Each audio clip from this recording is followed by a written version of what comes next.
el plano, nacidos del cielo, paridos del llano, somos el fuego, somos la mano.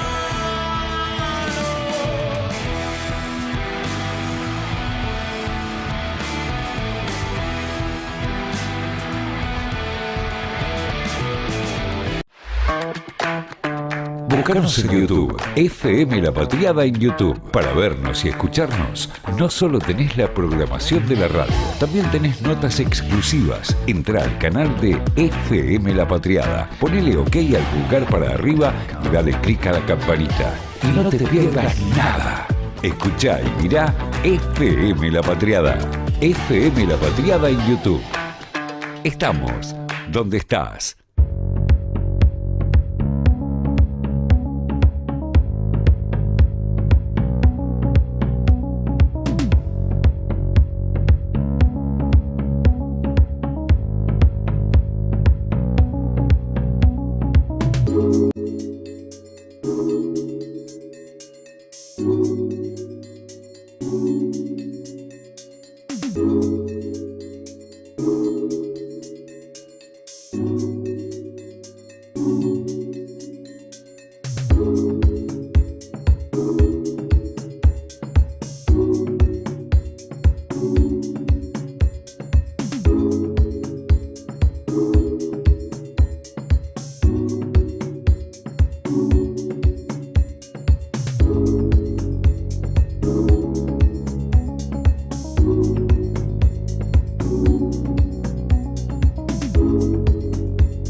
¿Qué tal? Muy buenas tardes, ¿cómo les va? Esto es Doble Fondo, mi nombre es Analía Argento y aquí estamos con Javier Leikowicz y Martín Piqué. Un día cargadísimo de noticias. Doble Fondo, donde el periodismo evolucionó y se volvió normal. Podríamos arrancar hablando de un montón de cosas, de lo que dijo Javier Milei, de lo que dijo el ministro de Economía Luis Caputo, de lo que dijo Mauricio Macri, del Mundial. Pero hoy vamos a cambiar. Hoy vamos a hablar de Agostina. Agostina Vega tiene 14 años. Desapareció el sábado. Se fue de su casa diciendo que iba a comprar algo, que iba a pasar por el negocio del abuelo, que iba a buscarle un regalo sorpresa a la mamá y que iba a buscar empanadas a lo del abuelo. Cruzó, fue a una remisería, se subió a un auto, la llevaron hasta una esquina en la ciudad de Córdoba, donde la esperaba un hombre con campera y con capucha. El remisero contó, porque el remisero, claro, esa fue la última vez que la familia vio a Agostina. Repito, Agostina, 14 años.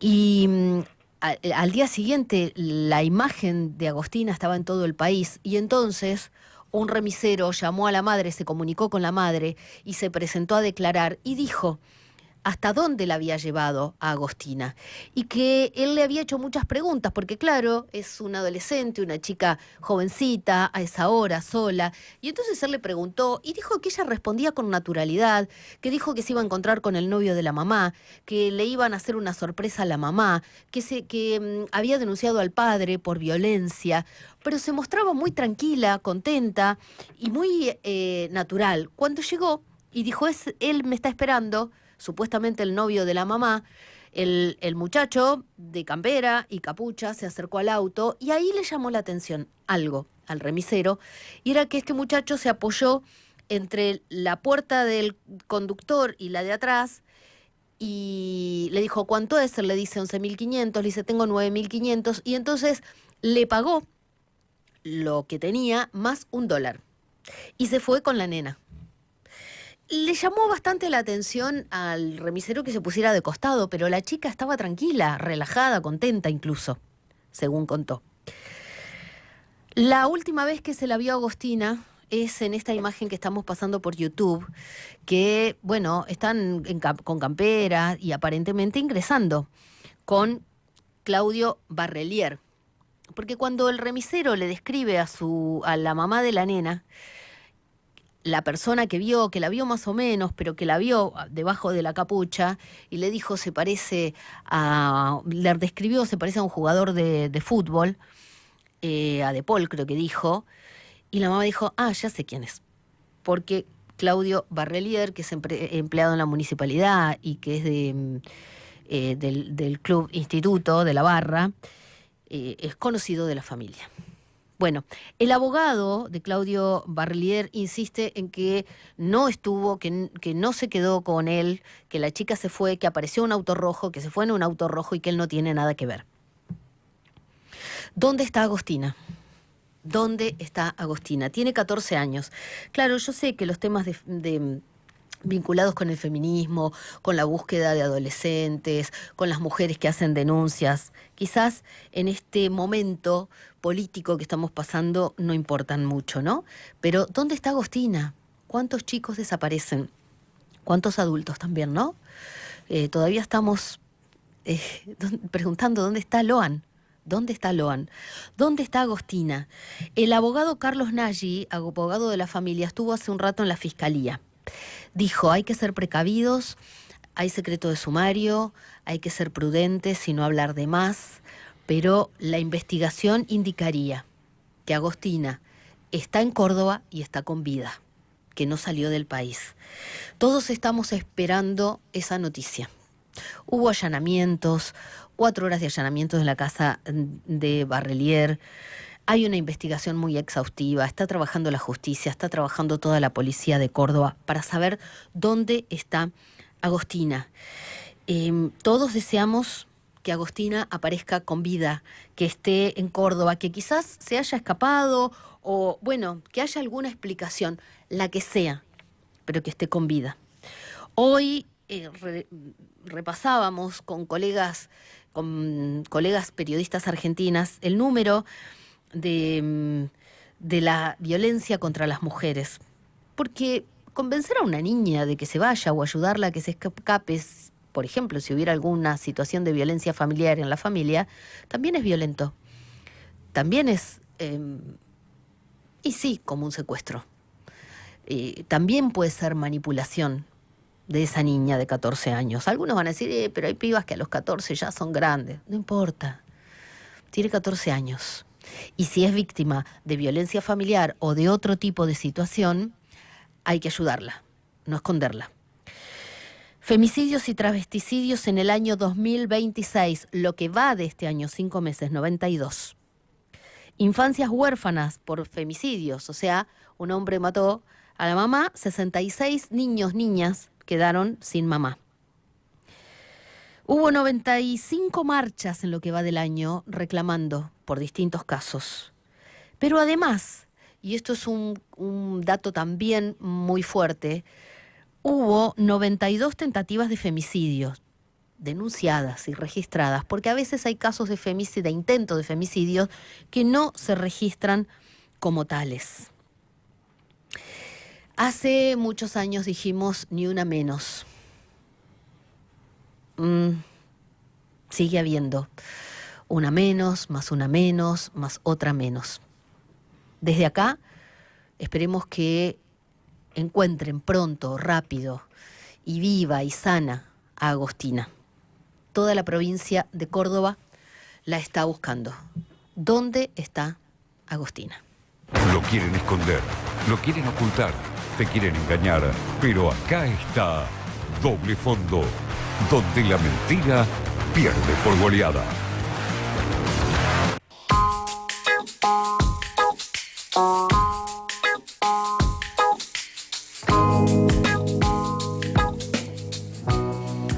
Bueno, nos dimos hoy una panzada no iba a decir Mauricio Macri, porque sí estuvo ahí haciendo una especie de show, pero también de Javier Milei, ¿no? Y de Caputo. Y de Caputo. Javier Milei y los periodistas, un tema que se viene. Ah, los periodistas, pero ya, qué sé yo, ¿qué le hace una mancha más al tigre, no?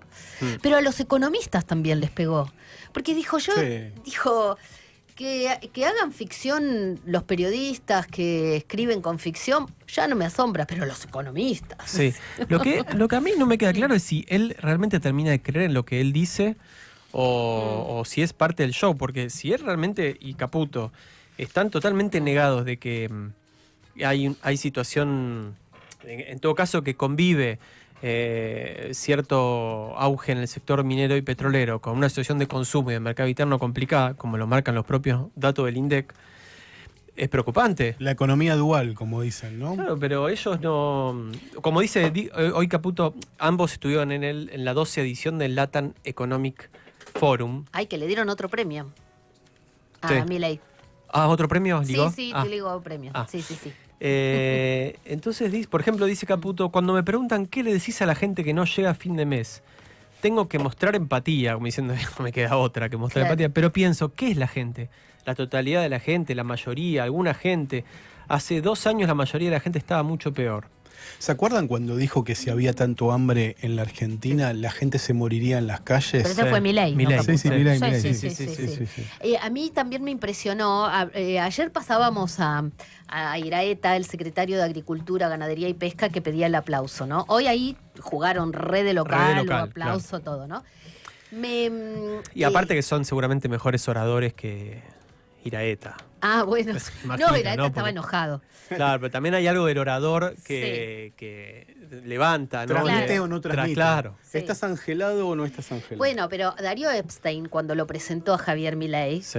de alguna manera dijo también, fue muy, muy en línea de Javier Milei, del ministro de Economía Caputo, y dijo, bueno, porque hace muchos años, cuando lo íbamos a ver, siempre nos decía hablen con Karina, que es verdad, porque yo no sé, yo les conté que lo editaba en el diario, y él siempre me decía, en el diario El Cronista, cuando él escribía, y él me decía que la que le ordenaba la agenda y todo era Karina, que si no él no sabía qué día era, qué tenía que mandar, qué charla tenía que dar, a dónde tenía Claro. que viajar. Estamos Que hablando que año 2018, ponele algo así. Sí, incluso antes también. ¿Mandaba textos o te mandaba audios? No, mandaba y un le daba texto formato? impecable. Ah, sí, mira, sí. bien. Mejor que algunos periodistas que los tenía que corregir Qué errores de interesante. ortografía. Sí. sí, Igual chequeabas que no tuviera corte y pegue de otros, tenía, ¿no? y lo que pasa es que temas de El economía, famoso, ¿viste? No, claro, después se descubrió. sustracción, claro. Después se descubrió. Él citaba mucho. Viste que hoy también citaba y te nombra esto, el otro. Sí, y vos decís, sí. ¿lo habrán dicho o no lo habrán dicho? Bueno, pero Darío Epstein decía, él nos decía y había que hablar con Karina. Entonces yo cuando leo los diarios, no la vieron, no es así, dice, porque Karina y Javier siempre fueron un equipo y llegaron juntos. O sea, él lo que decía es, conducen juntos el país, porque siempre trabajaron juntos, son equipo, dijo. Sí. Claro, Estoy como explicándole, porque en el contexto él decía eso. claro. También es Eh, una suerte de coach ontológica de Javier Milei y su hermana, ¿no? Bueno, Para utilizar una ironía con la esposa de Adorni. pero sí, o acompañante terapéutica. Claro, Claro. tiene una emocionalidad desbordante. El Mirá, abuelo presidente. una vez- que necesita alguien que lo vaya manteniendo. Si mal no recuerdo, Bajo control. en uno de Cable a los- tierra, diría Fito, ¿no? en el debate en Santiago, cuando íbamos al debate a Santiago del Estero, creo que él fue en un vuelo, yo fui y creo que fui más temprano y que en el vuelo siguiente iba Sí. Javier Milei y periodistas que se subían a ese vuelo se acercaron a hablarle y se puso como loco y llegó Karina y lo calmó. Se acercó, le dijo algo y se calmó. Eso Mirá. cuentan los periodistas que estaban ahí Claro. en Aeroparque. Yo creo que es lo que es coach, acompañante, el nombre que le quieras poner, pero y creo que estos días, yo creo que es más coach, porque estos días que él está calmo, Hmm. alguien le dijo, no te pelees con García Cuerva, no te pelees el mensaje, porque el tono de esta semana no es el mismo No, tono. para No, nada. bajó Es un unos tono cambios. inteligente para atravesar una crisis y yo no sé, perdón si les traigo malas noticias, si no están saliendo de la crisis. Yo coincido, ¿eh? Me parece Algunas que... encuestas empiezan Sí. a mostrar que la parábola descendente se terminó y que gradualmente, muy gradualmente, se está iniciando una leve, muy Sí. leve recuperación de la imagen del gobierno y del propio Milei. Yo creo que administran las emociones Sí. según también, o sea, habrá momentos en los que no, porque se sienten atacados por los periodistas, por la interna, por la economía, pero que acompañan también esto, ¿no? Que por ahí le dirá Karina, mirá, no te pelees porque salimos de esto, no le contestes a Macri, no le contestes a la oposición, Sí. ninguneá. Y Vos- si en algún momento Adorni se va del gobierno, yo esto lo digo si fuera miembro de la gestión mileísta, ese momento no debería ser ahora. Desde los manuales de la práctica política hay que esperar el momento en el cual el gobierno no está en una situación descendente, quizás el foco sobre la situación patrimonial de Adorni deja de ser el eje central de las conversaciones. Y viste que hay todo un relato, una narrativa de que la economía el año que viene se va a llevar puesta a la política, es lo que está diciendo que dijo Caputo Luis hoy. Caputo, y que se preparen para un triunfo. Igual es lo que hay que decir en cualquier circunstancia, desde el lugar de ellos, ¿no? Sí. Hay una operación discursiva muy fuerte alrededor de él, como una suerte de nos vamos a salvar con Vaca Muerta y con las inversiones del RIGI. Bueno, perdón, Milei habló del que Neuquén es potencia. Sí. Y lo otro que dijo en línea con lo que vienen diciendo Sturzenegger y Adorni, y él lo dijo, por eso digo, acá no es nada es que espontáneo. Habló de que los pibes vuelven y no se van, que también fue un recurso de Mauricio Macri. Pero el otro día, ayer, lloró Sturzenegger diciendo Sí. que sus hijos... Yo me conmoví. Bueno, Ah, ¿sí? pero No, Adorni no escuché también el- había dicho. Entonces, refuerzan, ¿viste? Sí. Sí. Dicen, hay que repetir esto, hay que repetir esto, hay que repetir esto. Sí. Hoy también habló Marín con Mindlin, estuvieron en un panel en donde dijeron también, recuperaron números de inversión prometida en tema de petróleo y dijeron es imposible que todas las inversiones que hay comprometidas en petróleo no generen empleo, como dando un poco cuenta de esa situación, ¿no? Sí. Cosa que bueno, hay que ver, pero incluso en el mejor de los casos, todo esto demora tiempo, los planes de inversión en ese sector son lentos y demás, y en el medio también el empleo sigue cayendo. A ver, el petróleo genera más empleo que la minería, ¿no? Sí. Primera cosa. Segunda cosa... Sí, genera más encadenamientos también, incluso en el Claro. contexto del RIGI. Sí, porque el RIGI les permite traer muchos bienes de capital importados. Sí. O sea, y lo que se pedía acá es, bueno, que derrame actividad económica sobre las proveedoras locales, etcétera, lo cual no va a ocurrir con el RIGI. Sí, pero en el caso de la energía hay una infraestructura, hay una industria que ya está, digamos, instalada en la Argentina hace muchos años, asociada de refinación, de producción de nafta. Va a haber una inversión también en fabricación de urea que va a permitir importar un poco menos de fertilizantes. O sea, es un sector que incluso, me parece, en un contexto de RIGI puede traccionar un poco más que la minería, que tiene una característica un poco más de enclave. Claro. Lo que hay que ver es cuánto derrama o hasta dónde derrama, ¿no? Claro. Porque lo que contábamos, yo soy de la zona, pero también he hecho muchas entrevistas con dirigentes sindicales de otros gremios que no son del petróleo.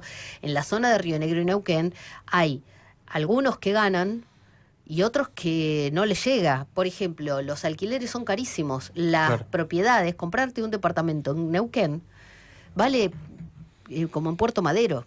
Claro. Porque claro, como hay plata, pero no Sí, el todos sueldo de son- petrolero, pero el que no trabaja en el sector, Claro. se tiene que ir. Puede ser, sí, que hay, por ejemplo, una concesionaria que vende camionetas, puede ser que le vaya bien. Claro. Pero después, la clase media, ¿cómo está? O el maestro. Y después el resto del país, ¿qué pasa? Ayer cerró una planta en Concepción del Uruguay de 3 Arroyos. Los pollos. Sí. Faenaban 700.000 La planta pollos. avícola más grande del país. 700.000 pollos por día bajaron a 200.000. entre 950 y 1000 trabajadores. Yo les digo, porque conozco gente que trabaja en el sector y que son proveedores de Tres Arroyos, hay 2000 y pico de cheques rechazados. Claro. Hay empresas a las que les deben un montón. Y yo Sí, pensé sí. que el pollo, ¿no comemos más pollo y cerdo? Sí, pero como el mercado tira para Hay abajo. un analista económico que además de su trabajo como analista, después les voy a dar el nombre porque no lo retuve, pero en Ahora Play, que es un streaming, él contaba que él además se dedica a la actividad de la producción de cerdos. Sí. Y decía, somos, además de vaca muerta y la minería, somos como una pequeña actividad que sí le está yendo relativamente bien por el reemplazo de la carne vacuna. Claro. Los argentinos, ¿te acordás que hace unos años Pero, Cristina había dicho, sí. había fomentado, incluso dijo que era afrodisíaco la carne de cerdo, me Sí, acuerdo. cerdo con para ese- todos. me Con ese acuerdo. tono medio gracioso. Fui a cubrir el lanzamiento de ese Y lo que ella programa. pronosticó se termina concretando. Hay un reemplazo en la dieta de los argentinos de lo que era tradición, Tradición, en nuestra, claro. en nuestra Mirá, cultura popular. El otro día fui a una cadena de esa cadena de carnicerías. Sí. Y vos ves en la heladera, la mitad es cerdo. Carnicería premium, viste que ahora hay unas premium. Ah, no, sí, bueno, en la otra esquina está la premium. Sí, Yo fui a la más barata. sí. Te viene termosellada, todo con el plástico. No. Sí. Pero chicos, hice el pechito de cerdo, puede ser que estuviera 13.000 el kilo. Sí, Y bueno, Y la un diferencia tercio, la tercera parte que. sí, eso, o compro osobuco o del compro... vacío. Del o com- vacío. Por eso, no hay Sí, sí. Igual, este, bueno, el invierno. cerdo para todos. El invierno se presta también para los cortes baratos. Claro. Como Claro. decíamos el Yo otro le día. pongo barbacoa, ¿viste? Y la hago de Cortes jo- baratos y para comidas, guiso. y comidas lentas. Claro. Y todo termina saliendo muy Bárbaro. tiernito. ¿Cuándo hay otro locro en Café de los Patriotas? 16 y 25 en la República Argentina, nuestra línea de WhatsApp 11 22 34 96 72. Un día en tu radio. FM La Patria. Estamos donde está.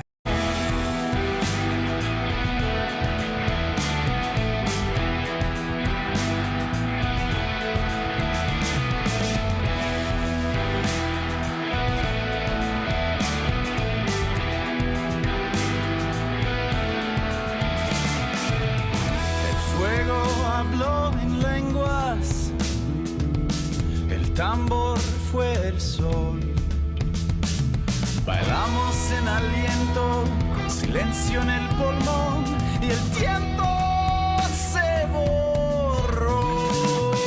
Somos el fuego, somos la mano, creamos el sueño, hicimos el plano, nacidos del cielo, paridos del llano.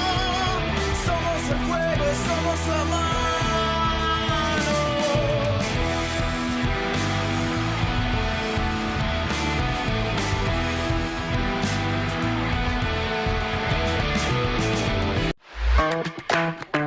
Búscanos en YouTube, FM La Patriada en YouTube. Para vernos y escucharnos, no solo tenés la programación de la radio, también tenés notas exclusivas. Entrá al canal de FM La Patriada, ponele OK al pulgar para arriba y dale clic a la campanita. Y no te pierdas nada.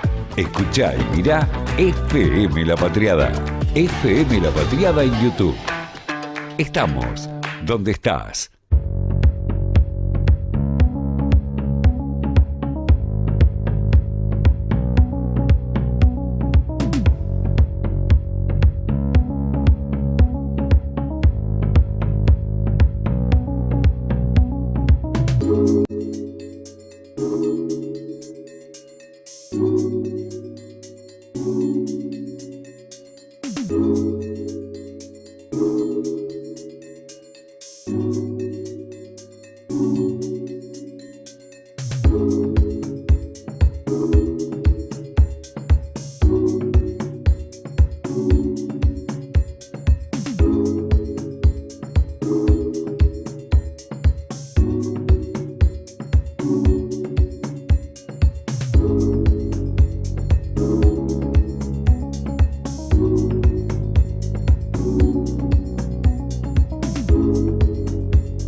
periodismo, la información y el análisis que otros no saben encontrar están en Doble Fondo, de 16 a 18. Escuchad Doble Fondo por FM La Patriada. Nos vamos a Bolivia porque, bueno, creo que cada día está peor la situación. Hay mucho malestar. Empezó la gente a protestar primero porque les vendieron nafta adulterada, combustible adulterado, gente que tiene un vehículo muy pequeñito, digamos, gente a la que le cuesta pagar el combustible, se le estropearon los vehículos, no hay comida, bueno, y empezó una protesta que ya es muy grande y que además tiene otros ribetes, ¿no? Está en línea Ariel Basteiro, que es argentino, que fue embajador de nuestro país en Bolivia, y justo el otro día me dijo que tenía un viaje previsto, que estaba allá, y bueno, va a ser nuestro corresponsal hoy. Ariel, Analía Argento te saluda, ¿cómo estás? ¿Qué tal, Analía? Muy bien, un gusto hablar con vos. Está allá, se escucha impecable porque está saliendo por Vimix, pero se escucha impecable. ¿Qué te encontraste? ¿Estás en La Paz o dónde estás? En La Paz, en La Paz. En La sí. Paz. Y el otro día había, creo que, no sé, 80 bloqueos y ayer... Me encontré, cuando llegué estaba muy movilizada, había bloqueos, como se le dice acá, dentro de la ciudad y fundamentalmente los bloqueos hoy se están dando en las zonas rurales, saliendo de la ciudad, yendo hacia Oruro, que es la otra ciudad relativamente cercana, a 200 kilómetros, pero que a su vez conecta con el resto del país. Hoy fue un día tranquilo, hoy en el centro de La Paz no hubo manifestaciones y no bajaron, como se suele decir, desde el Alto a la ciudad ninguno de los grupos que están movilizados, campesinos, los mineros o las juntas vecinales, que son grupos de vecinos, sociedades de fomentos, digamos, ¿no? Para encontrar una similitud con Argentina, que representan a los barrios o a las zonas donde está dividida el Alto, que es la ciudad dormitorio pegada a La Paz. Llevan 28 días de bloqueos y de movilizaciones. El gobierno, en este momento, el presidente sé que está en Santa Cruz. Ahí se entrecorta. Nos estaba diciendo que el presidente está en Santa Cruz de la Sierra. Santa Cruz de la Sierra, ¿no? En el oriente boliviano, que es una región que es permeable y mucho más social y políticamente favorable a los gobiernos de derecha o de centro derecha, como es el actual presidente de Bolivia, ¿no? Estaba pensando que también hubo una decisión fuerte del gobierno de Paz, que es utilizar las Fuerzas Armadas para la represión de la protesta, ¿no? Sí, que le pidió autorización al Parlamento Exacto. boliviano, ¿no? Como en Argentina en su momento se había diferenciado lo que es la intervención entre la inseguridad y las situaciones más sociales con la población local, que es propia de, se supone, la competencia de las fuerzas de seguridad, las fuerzas federales, y la defensa contra un agresor externo, las Fuerzas Armadas. Pero en este caso autorizaron, hay un recuerdo que es la represión durante el golpe de Estado contra Evo y la asunción de Yanine Áñez, ¿no? Claro. Sí, bueno, ahí hay incluso ahora un pedido de detención que pesa sobre Evo Morales, ¿no? Sí. Y después un tema, si llegamos a recuperar la comunicación con Ariel Basteiro, es qué pasó con el electorado de, en su momento, el movimiento del socialismo, el MAS, que llegó a ser muy mayoritario en Bolivia, y en las últimas elecciones eso se fue diluyendo. Claramente hubo ex votantes de Evo que votaron otras ofertas electorales. La situación económica en Bolivia se complicó mucho con la declinación de las reservas de gas, que es el gran activo natural que ellos tienen, y por los enfrentamientos internos entre lo que era el sector del expresidente Lucho Arce y el ex anterior a Lucho Arce, Evo Morales, que empezaron con una escalada personal de ellos y fueron permeando en esa confrontación a sectores del electorado del MAS que terminó muy peleado entre sí, ¿no? Esto siempre se suele decir cuando un votante dice prefiero que gane la derecha a que sea presidente alguien elegido o propuesto por Lucho Arce, y otros sectores que decían prefiero que gane la derecha a que sea presidente alguien avalado por Evo Morales. La verdad que fue letal para la historia, digamos, de ese proceso de la izquierda boliviana que era muy elogiada en el mundo porque decían son muy eficientes en la gestión económica, se les reconocía eso, ¿no? Después ocurrió lo que pasó con la declinación de las reservas de gas y finalmente el triunfo del actual presidente Rodrigo Paz. Y en su momento la gestión de Ariel Basteiro, que era un embajador del kirchnerismo, embajador político, ¿no? Porque hay embajadores de carrera y otros de carácter político, muy alineado con el MAS. Por supuesto, él es amigo personal de Evo Morales y de otros dirigentes del MAS boliviano. Y otro tema también interesante para analizar lo que pasa en Bolivia es la intervención de Estados Unidos. Estados Unidos y también el Estado israelí, digamos, el gobierno de Netanyahu, siguen con mucha atención lo que está pasando en Sudamérica y en particular en Bolivia. Están diciendo que está en riesgo la institucionalidad y que detrás de todas estas protestas hay un intento de desplazar al presidente que no fue, digamos, no lleva tanto tiempo en el cargo, ¿no? Fue elegido hace relativamente poco. Sí, ayer escuchaba a Choque, que es el secretario general de la Central Obrera Boliviana, de la COB, que decía, primero que ganó mayoritariamente el presidente Paz, ¿no? Sí. Y que en las zonas de los alzamientos fue muy votado. Claro. Entonces decía... Fue el mal menor. Bueno, pero él lo que decía es, se está levantando la gente que creyó en promesas que no les están cumpliendo, ¿no?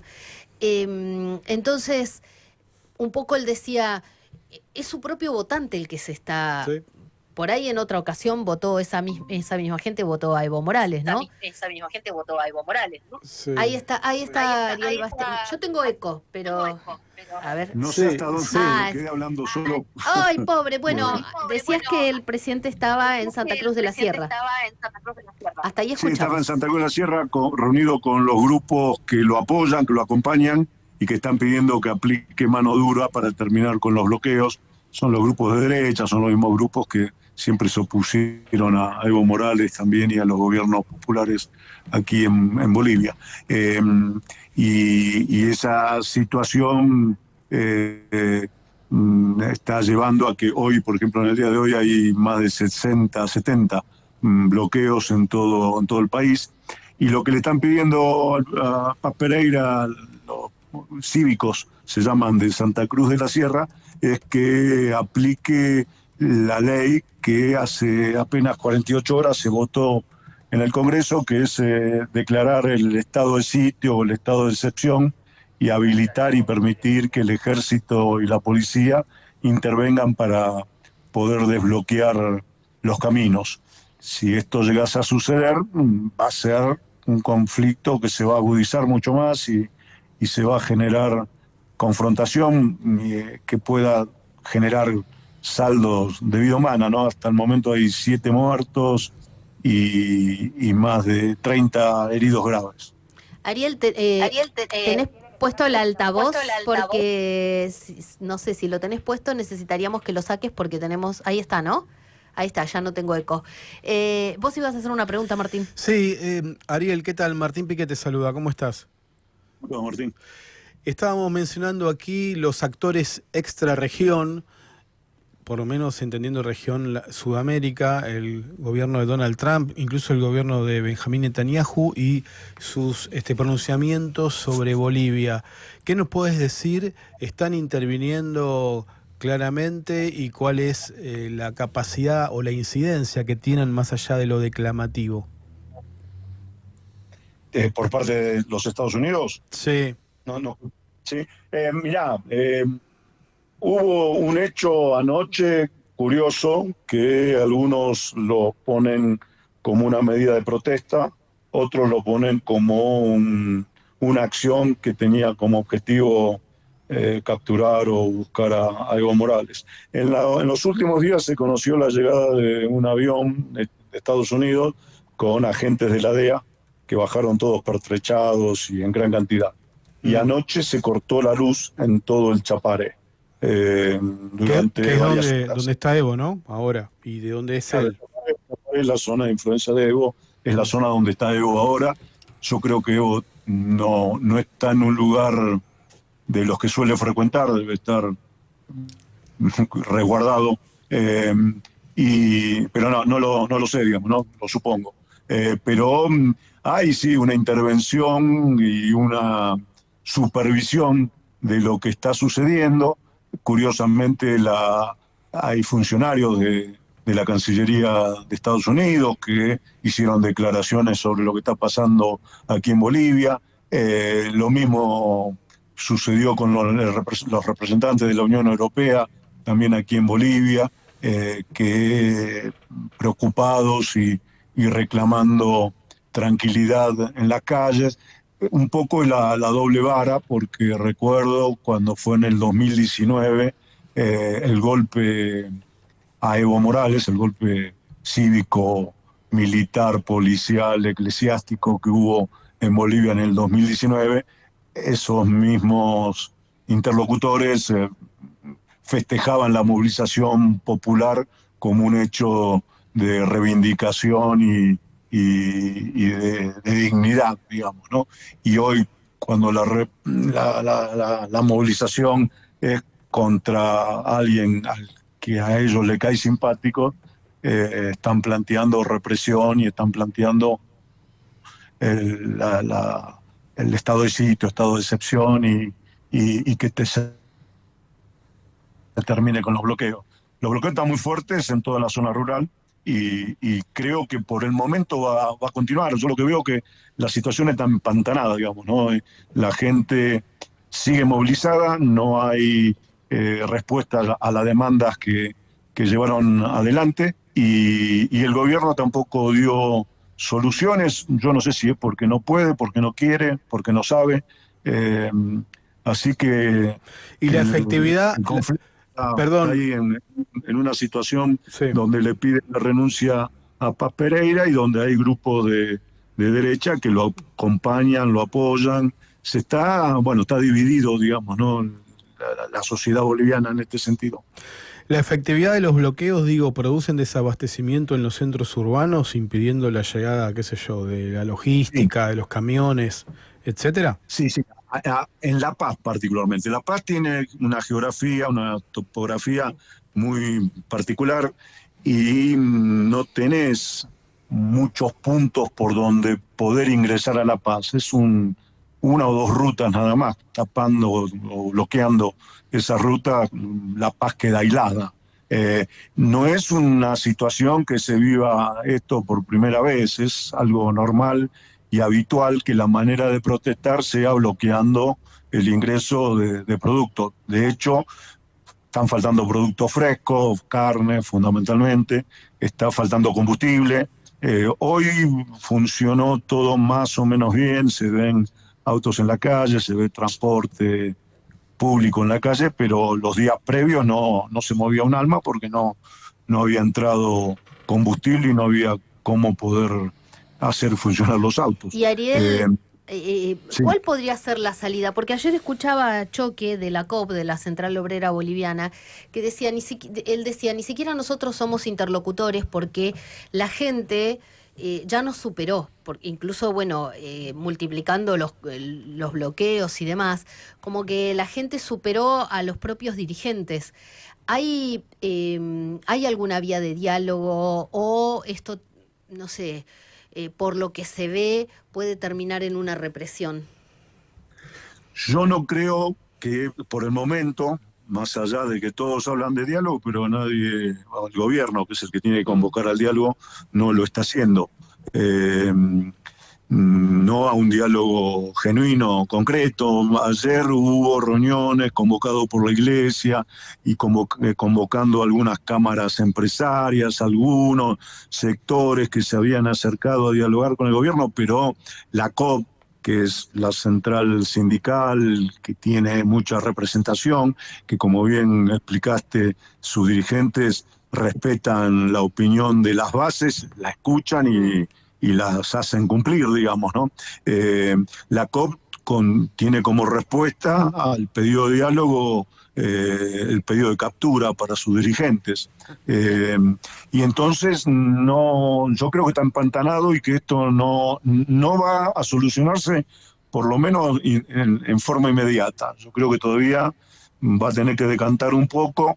Esperemos que no llegue a haber represión y que se pueda encontrar diálogo. Yo creo que esto se soluciona si el gobierno acepta o claramente da respuestas a la demanda de todo y cada uno de estos grupos, digamos, ¿no? Que controle el precio de la canasta familiar, que el combustible tenga un precio o sean subsidiados los transportes, por ejemplo, que era lo que se estaba pidiendo. Los transportistas estaban pidiendo que para el transporte público hubiera subsidios, toda vez que cuando se eliminó el subsidio, que fue en diciembre, enero, le cayó para todos, digamos, ¿no? La caída del subsidio.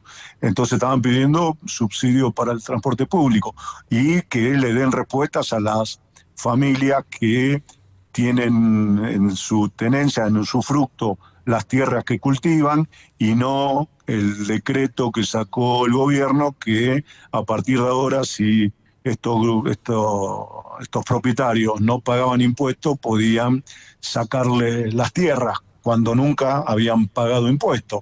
Después el gobierno derogó la medida. Dio marcha atrás, sí.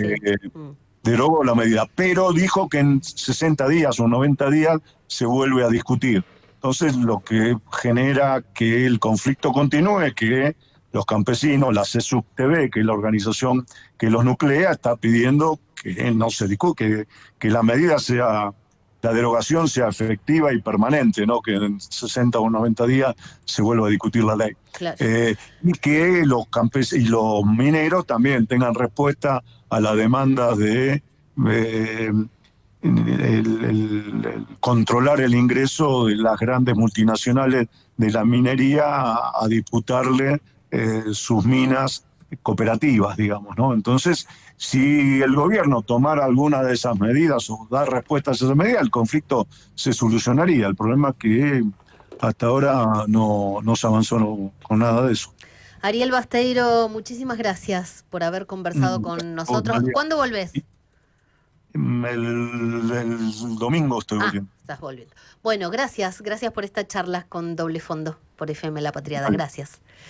Hasta luego, gracias. Hasta luego. Ariel Basteiro fue embajador de la Argentina en Bolivia y justamente está allá por otras cuestiones, porque obviamente no tiene nada que ver con este gobierno, y conversábamos con él. 7 muertos, dijo que hay, porque ayer se hablaba de 1, ¿no? Pero él dijo 7.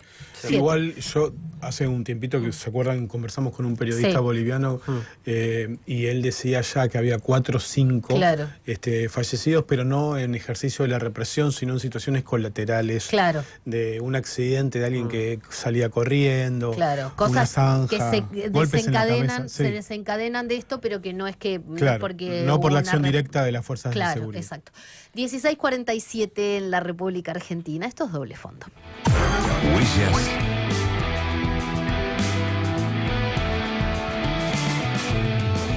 Al inicio del ser,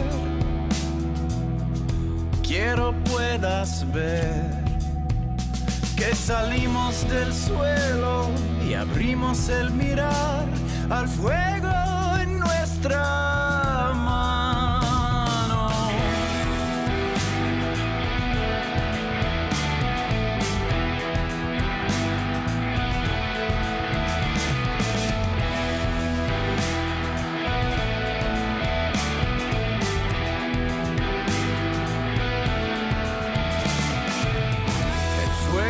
Habló en lenguas, el tambor fue el sol. Bailamos en aliento, con silencio en el pulmón, y el tiempo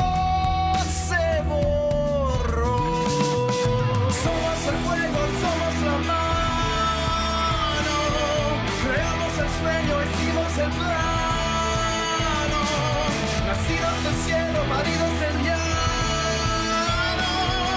Somos el fuego, somos la mano.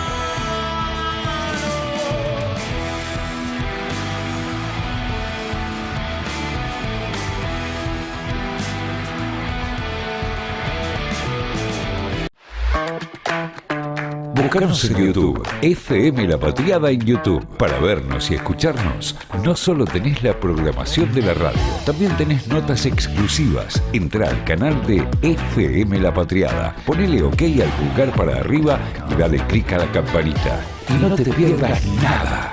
Escuchá y mirá FM La Patriada. FM La Patriada en YouTube. Estamos donde estás.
Del ser,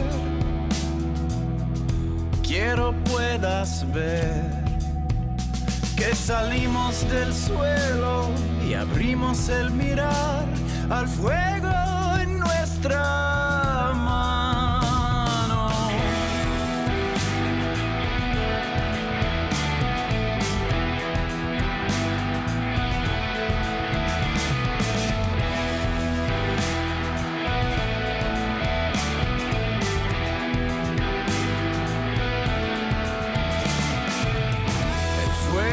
Habló en lenguas, el tambor fue el sol. Bailamos en aliento, con silencio en el pulmón, y el tiempo se borró. Somos el fuego, somos la mano, creamos el sueño, hicimos el plano, nacidos del cielo, paridos del llano. El fuego, somos la mano.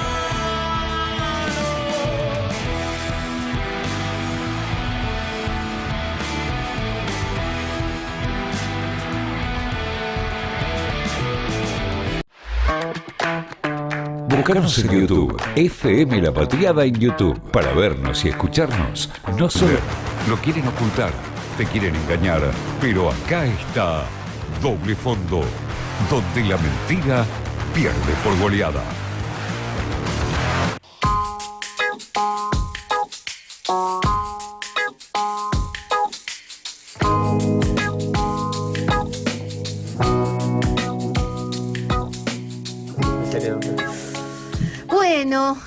11 22 34 96 72.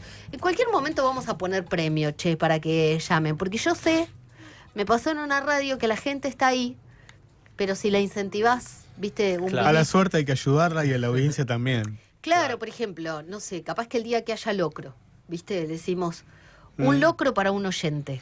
Sí, o combos de cosas de doble fondo. Lo podemos ir pensando, ¿eh? Sí. Tenemos ¿Cómo qué? vínculo con editoriales, un libro, eso puede ser, una vamos, porción sí. de locro, una entrada para ir a ver determinado espectáculo sí. y No, todo interesante. junto como una cajita feliz de doble Claro. fondo. Ay, cajita feliz de doble. Sí. Un doble fondo que empezás a sacar. Claro. Ay, buena Porque la esa, Brisi no tiene nada, pero Pero, ojo, Sí, ¿eh? sí. Ojo, la vamos a buen pensar. merchandising. Para sí. cuando cumplamos, para el próximo A día los- patrio. Para los 6 meses del programa, si les parece. Fue un montón. Sí, bueno, pero hay que organizarlo bien. Un canje de Las vino. buenas ideas se tienen que concretar bien, Bien, porque si claro. no, Sí, si no falla. las quemás.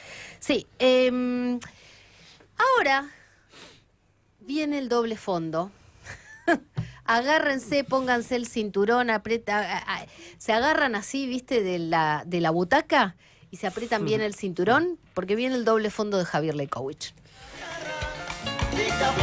Mirá con qué tema te Pero- recibo. Pero esto tiene alegría. Los Cadillacs. Los Cadillacs. A ver, ¿qué dice?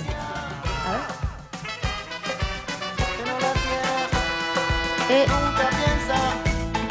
¿Y qué dice? Nunca piensa. El estribillo, Nunca piensa. inolvidable. Ah, ¿A quién? ¿ahí viene? Ahí va. ¿Quién es? Ah. ¿A quién le estamos diciendo mal bicho? Le estamos diciendo mal bicho nada más y nada menos que a Marcos Galperín. Ah, Mirá vos. ¿Qué te parece? Poca cosa. Porque publicó un tuit que voy a leerles, que me parece que es como para prestarle atención. Dice Marcos Galperín: sacándole el 100% del patrimonio a todos los más ricos, no se pagan ni 6 meses de presupuesto de un año del Estado. La batalla ricos versus pobres la inventaron los zurdos para hacerse del control del Estado y convertirse en mega ricos y perpetuarse en el poder. Saben que por sus capacidades en el sector privado no podrían manejar ni un kiosco. Zapatero es la última muestra de esto. Bueno, José Luis Rodríguez Por el- Zapatero, que hay el una ex- acusación, sí. presidente de España. A todo esto Milei lo repostea, dice claro, obvio. claridad meridiana. Todo eso ocurrió hoy. Hoy, sí, hoy Yo a la mañana. te digo, estaba tentada de hacer la cuenta, si repartimos la plata. Yo no me puse a hacer la cuenta porque la verdad que no me interesa. Claro. Va más allá de la Sí. cuenta. Pero sí me interesa, me interesaba traer el tema por varios motivos. Bueno, primero un comentario, digamos, más en términos generales. Digamos, siendo una de las personas, no sé si por ahí es la persona más rica, ya le perdí la cuenta, pero debe andar entre De Argentina, sí. Sí. La persona más rica de la Argentina. Entre 7.000 y 8.000 millones de dólares de patrimonio personal. Sí, hay que salir de tratar de despegarse de los impuestos, cuando hay tanta gente que la está pasando tan mal, y que, digamos, este tipo, no sé, podría tener 10 generaciones para adelante sin trabajar con la plata que él tiene y sale a llorar por pagar impuestos, ¿no? Y aparte con esta cosa tan como berreta y violenta. Así que una primera reflexión Alguien que- alrededor de nuestras La élites. revista Forbes dice que Paolo Roca por 100 millones de dólares. 7.300 millones de dólares Paolo Roca, 7.200 Marcos Galperín. Segundo. Pero bueno, Pero bueno. Claro, segundo. si le varió el patrimonio desde esto Francia. es el año pasado, bueno, ya El estaría año que viene. arriba. Está Claro. peleando el primer puesto, Está peleando Ahí el está. primer puesto. para ser más precisos. Sí. Entonces, bueno, pero al margen de la cuestión personal, que en todo caso lo define a él como persona, digamos, como tipo, y un poco de ahí la cortina mal bicho, lo cierto es que hay una discusión que para mí está tomando temperatura sobre quién va a seguir pagando los costos del ajuste fiscal. El otro día Caputo, no sé si lo escucharon, dijo, ya no hay mucho más margen para seguir ajustando. En el Estado. Claro, eso, ya hicimos, claro. redujimos tanto el gasto público, ya Sí. no hay mucho más. Lo que queda son gastos que no se pueden mover porque no puedes mueve, bajar no jubilación. mueve mucho ya lo que queda No, por que está, ajustar. y aparte que está atado a Sí. está atado a inflación, jubilaciones, por ejemplo. Sí. Bueno, y hoy Javier Milei me parece que un poco iba en ese sentido, porque dijo que hay cosas que no se hacen de la noche a la mañana y que tiene que ir el nuevo orden económico, Sí. tiene que ir hacia que vos tengas como tenés un seguro para el auto, tengas tu seguro de salud, tu seguro en la educación, el Estado no te lo brinda y vos vas a la educación privada, como que él quiere hacer ese traspaso Sí. del sector público al privado, donde cada uno de nosotros tenga finalmente se pague su educación, elija, así como elegís internet y un sistema de cable o un celular, que lo mismo hagas con todo, con la salud, con la educación, Claro. como la seguridad privada y demás. Y de Pero- esa manera se pueda seguir profundizando la motosierra. Claro, pero Ah. como dijo, no es de la noche a la mañana, no es que hoy y mañana está listo, Claro. pero va en ese sentido.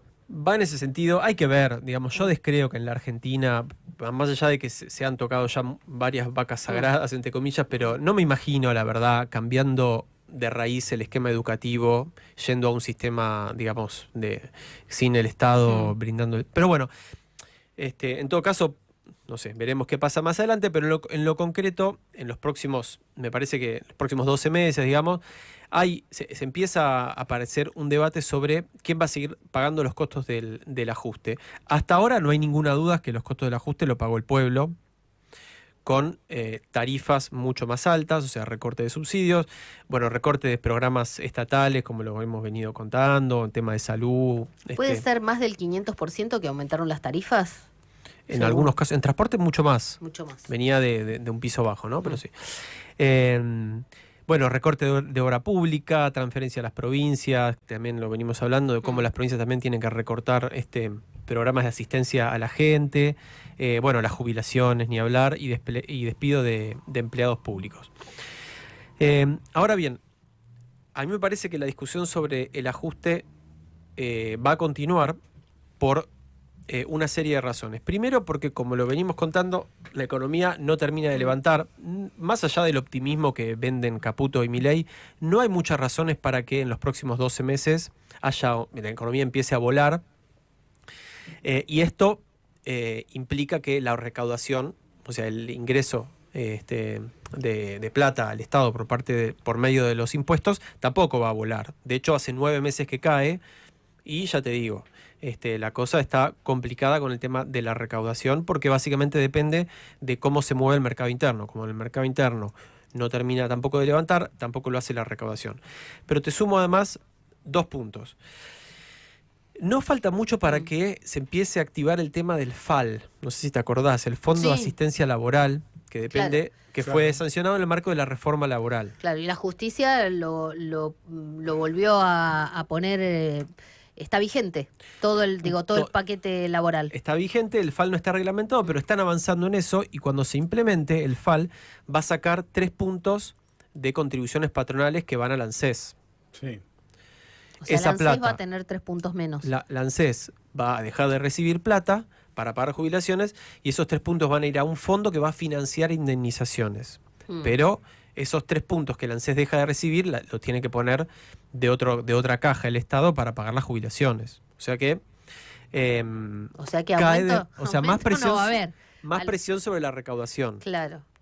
O sea, de a un lado esa plata tiene que salir. Bueno, el fondo está planteando que hay que ampliar la recaudación Sí, yendo bueno, sobre... Hay voz sobre eso, Sí, pero antes claro. déjame de decirte el último punto que también lo mencionó el fondo. El fondo el otro día hizo una alerta, es decir, ojo con el tema de los números, porque en su último reporte, salió a aclarar que en realidad el gobierno argentino tendría que tener déficit financiero, que es después de pagar los intereses de la deuda, y no lo tiene por una manganeta que hizo Caputo de una especie de contabilidad creativa, porque él emitió bonos que en lugar de pagar intereses regularmente y que esos intereses, valga la redundancia, el Estado los pague y salga de los impuestos generales, esos intereses se van capitalizando y se pagan al final. En algún momento se van a tener que pagar, pero todavía no. el fondo dice, y puso un asterisco, si se contabilizaran esos intereses, la Argentina estaría en déficit fiscal. Muy chiquito, pero bueno, viste que el equilibrio fiscal para el gobierno es la ley. Claro. Sí, sí. Es la ley Dogma. primera. Es un dogma, exactamente.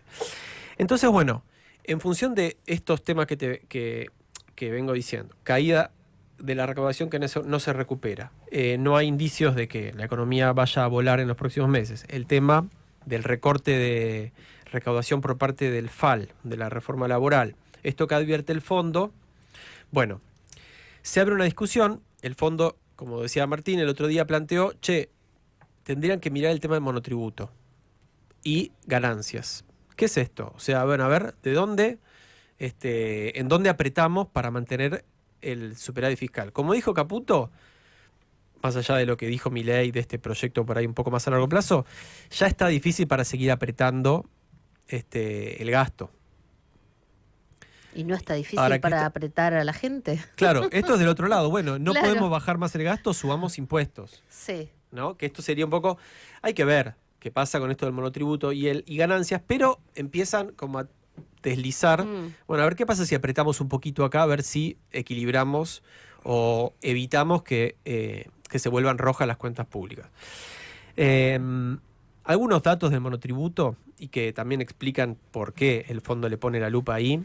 A ver, mira, yo tomo nota. Mira, desde que asumió Milei, Sí.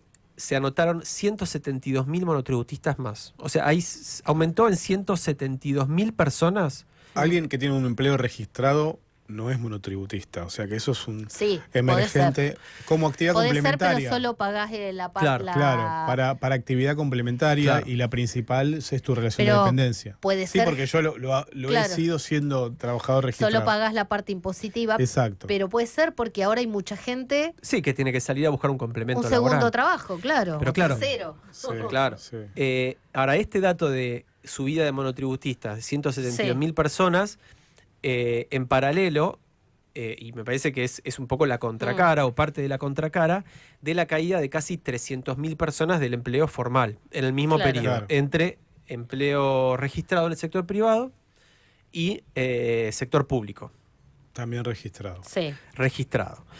Estos son datos oficiales hasta febrero.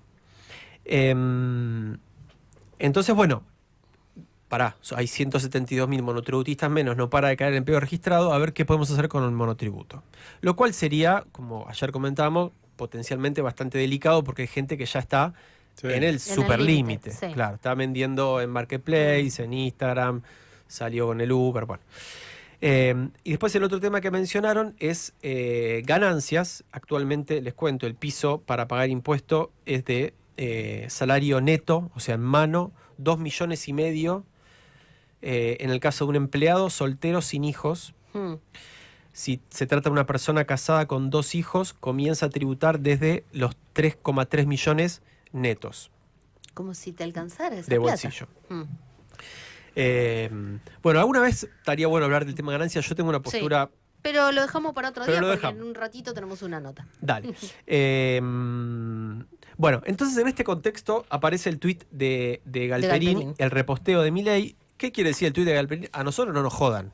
Claro, sáquenle a otro. A nosotros no nos jodan. Sáquenle a otro porque, no sé, los ricos, que nosotros paguemos impuestos no cambia nada. Y para ir cerrando, les voy a mostrar por qué, al margen de el mal gusto y el mal bicho, que evidentemente es Galperín, como el otro día que se burlaba de una señora. Que... Ya te anticipo la próxima batalla en las redes de Marcos Galperín, porque la ¿sí? provincia de Buenos Aires le acaba de aplicar una multa. Espera Después- que Sí. termine porque me están entonces- corriendo con los tiempos. Dale, Bueno, pero no, sí. yendo al fondo de la cuestión del planteo de Galperín, les traje un gráfico que me parece bastante interesante. Es un poquito, yo ahora lo voy A a ver. traducir porque sé que está chiquito, pero no importa, lo dejamos ahí. Pero este gráfico muestra que la realidad es totalmente opuesta a la que dice Galperín. Los países más desarrollados, los que nosotros siempre miramos diciendo nos queremos parecer a estos, sociedades más justas, prósperas, los países nórdicos, etcétera, son justamente aquellos que tienen esquemas fiscales progresivos, o sea, que proporcionalmente le cobran más impuestos a los que más tienen, proporcionalmente les cobran menos impuestos a los que menos tienen. Entonces, si esto se cumpliera, si nosotros tuviéramos un esquema impositivo como los países que ellos y que todos miramos, lamento decirle a Galperín que él pagaría más impuestos y pagaría proporcionalmente más que el resto de la gente, porque es el segundo tipo más rico del país. ¿Qué dice ese gráfico para no dejarlo A ahí, ver, sí. colgadito? Celeste, amarillo, verde. Sí. Dice, esto es un gráfico del año pasado que presentó, es un informe de la OCDE, que es el grupo de países desarrollados, digamos, del mundo, ¿no?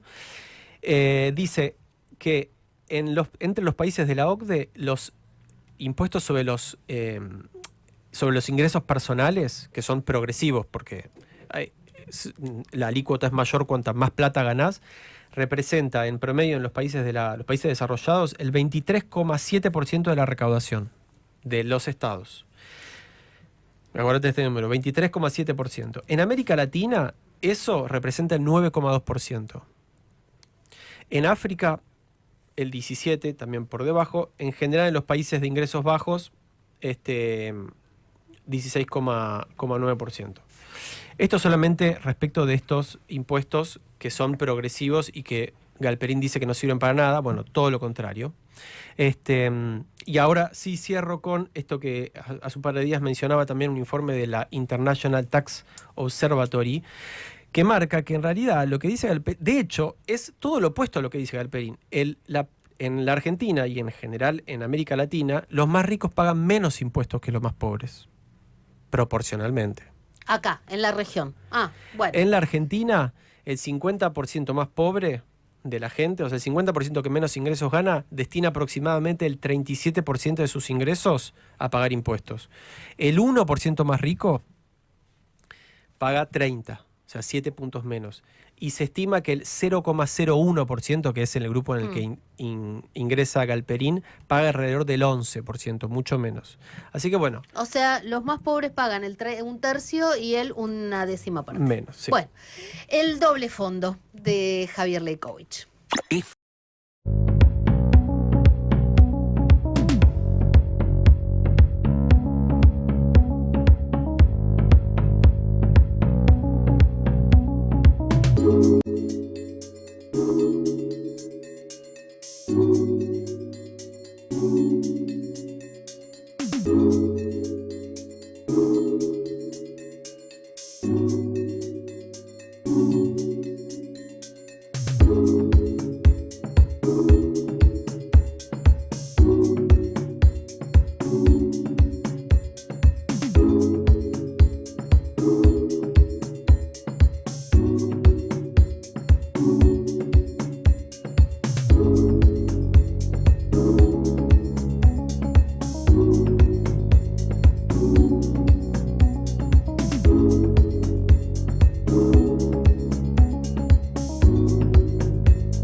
Se volvió normal.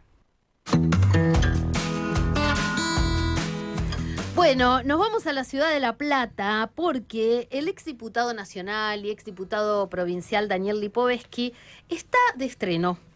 En el día de ayer, Julio Alac, intendente de la ciudad de La Plata, nosotros lo contábamos, nombró a 2 nuevos funcionarios. Uno, Marcos Urtubey, y el otro es Daniel Lipovetsky, que asumió como secretario de Relaciones Internacionales. Y uno dice, che, pará, pero es un municipio, tremendo cargo.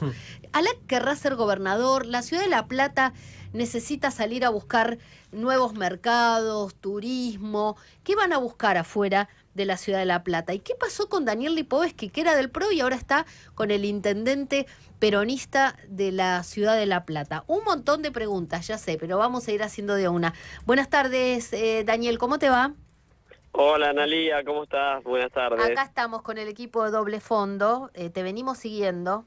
Y encima hoy justo el presidente en el discurso habló de la ley de alquileres, no te nombró, pero dijo, vienen los mandriles y te ponen, gracias a mí, dijo, gracias a que sacamos la ley de alquileres, ahora hay más propiedades ofrecidas para alquilar. ¿Es así? Mirá, y después vamos al otro tema. Habría que preguntarle al presidente por qué hay más propiedades para alquilar, porque en realidad es porque la gente no puede alquilar, porque realmente los valores de los alquileres crecieron mucho más que la inflación, que eran unas cosas que establecía claramente la ley, que los precios no podían aumentar por encima de la inflación, los precios de los alquileres, y por lo tanto hoy realmente cada vez la gente le cuesta más, no alquilan, muchos jóvenes se tienen que volver a la casa de sus padres, o tenés que cambiarte a una propiedad más barata. Entonces, en realidad la explicación va por ahí, y no porque se haya derogado la ley, que en definitiva si le preguntas a cualquier inquilino cómo está ahora frente cuando estaba vigente la ley, la respuesta te va a decir que la gran mayoría te va a decir que estaba mejor antes, porque claramente la ley establecía que solamente se le podía cobrar un mes de depósito cuando ingresabas a la vivienda, y te están cobrando 2 o 3, un mes por adelantado establecía la ley o te cobran 2 o 3, no están expuestos a que en cualquier momento el propietario, el locador, te saque de la propiedad sin pagarte ningún tipo de compensación, y antes no se podía, bueno, un montón de cosas que estaban en beneficio de los inquilinos, y que mi ley de un plumazo con un DNU inconstitucional, pues las leyes se derogan por otra ley, no por un DNU, bueno, las eliminó, así que claro. Bueno. ¿Por qué estás con Julio Alac en La Plata, del PRO al peronismo platense? Bueno, la realidad es que mis orígenes son el peronismo, ¿no? Yo trabajé muchos años con Antonio Cafiero, que fue claro. mi maestro en la política junto a mi papá, así que aprendí mucho con él en un periodo parecido a este, ¿no? Durante los 90 y cuando terminaban los 90, políticas muy neoliberales con algún parecido con este, no iguales, así que de alguna manera vengo del peronismo, y a Alac lo conozco de esa época, porque también Alac, digamos, su origen es en la renovación peronista, y hace un montón de tiempo que veníamos conversando. Él tiene un planteo muy claro de la necesidad de ampliar el peronismo, de trabajar en ese sentido, plantea un Frente Amplio bonaerense, y yo creo lo mismo. Creo que el objetivo el año que viene es derrotar a Milei, porque realmente 4 años más de lo que serían tremendos, de todo el daño que está produciendo ya en 2 años y un poco más de mandato, imaginémonos en 8 años, y por lo tanto desde ahí creo que el peronismo tiene un rol fundamental, que es conducir y liderar ese proceso, y ahí en ese marco yo estoy dispuesto a acompañar para lograrlo, ¿no? Y bueno, así que veníamos ya hablando mucho con Julio desde lo político, y ahora también voy a trabajar con él en lo que tiene que ver con la gestión municipal, así que estoy muy agradecido, muy contento y muy entusiasmado con esta nueva oportunidad, y trabajar para mi ciudad, ¿no? Yo soy platense, así que la verdad que estoy muy contento de poder aportar en ese marco. ¿Qué tal? Buenas tardes, Lipovetsky. Martín Pique lo saluda. ¿Cómo está? Hola Martín, ¿cómo estás? Es bastante habitual en el mundo que existen como ciudades hermanadas de un país y de otro. Y quiero preguntarle, pensando que su rol en la gestión municipal de La Plata va a ser esa relación internacional, si ya existe que La Plata tenga en otros países, en otras naciones, una ciudad que tenga un vínculo con la capital de la provincia de Buenos Aires, y si no fuera así, si es una de las alternativas, digamos, de lo que usted se propone hacer en su gestión ahí con Julio Alac, intendente. Sí, es cierto que muchas ciudades tienen convenios de hermanamiento. La Plata, sin lugar a dudas, también es una ciudad muy grande, muy importante, la capital de la provincia más importante de la Argentina, y además es una ciudad planificada, y tiene todo un componente especial y que le atrae mucho también a otras ciudades extranjeras, así que la ciudad ya tiene más de 20 convenios de hermanamiento. La idea es, de alguna manera, tratar de que esos convenios exprimirlos o darle más profundidad, siempre pensando en tomar lo internacional para llevarle beneficios a los platenses, ¿no? Viste que la lógica, muchas veces la política exterior queda un poco fuera de eso, en general, a nivel nacional sin lugar a dudas, pero me parece que la clave en una ciudad, en un ámbito local, es cómo tomamos lo internacional para llevar a beneficios para la gente. Y ahí el mundo tiene muchas oportunidades, ¿no? Sobre todo en lo que tiene que ver con materia de cooperación internacional. Hay muchos organismos financieros que dan cooperación para desarrollo urbano, para diferentes temas sociales, ambientales, y bueno, vamos a trabajar para buscar ese financiamiento, para ayudar digamos, todo lo que Julio viene haciendo y va a hacer en nuestra ciudad de La Plata. Y sin lugar a dudas, por supuesto que también profundizar los vínculos con otras ciudades, como por ejemplo Porto Alegre o Hsinchu en China, o un montón de otras ciudades que La Plata, Beersheba en Israel.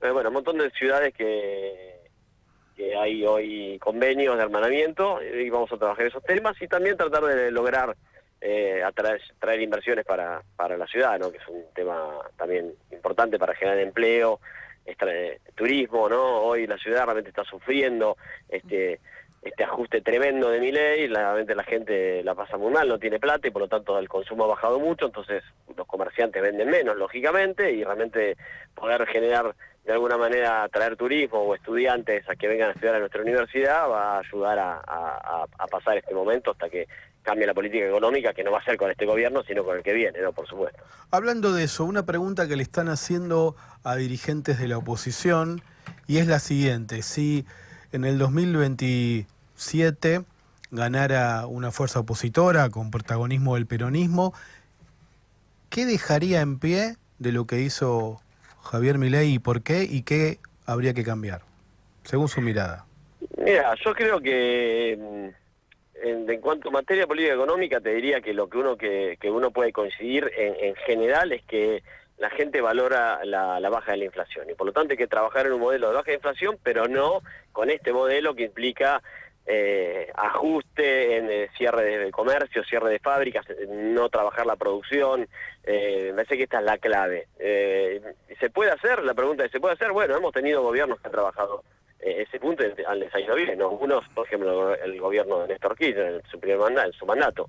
Por lo tanto, puedes tener baja inflación con producción y trabajo y proteger a la industria, que me parece que son los grandes problemas que hoy tiene la Argentina. Entonces, un gobierno que no habla de producción, que no ayuda a nuestras industrias, y por lo tanto todos los días cierran, se pierden empleos, y después esos son situaciones que son muy difíciles de recuperar.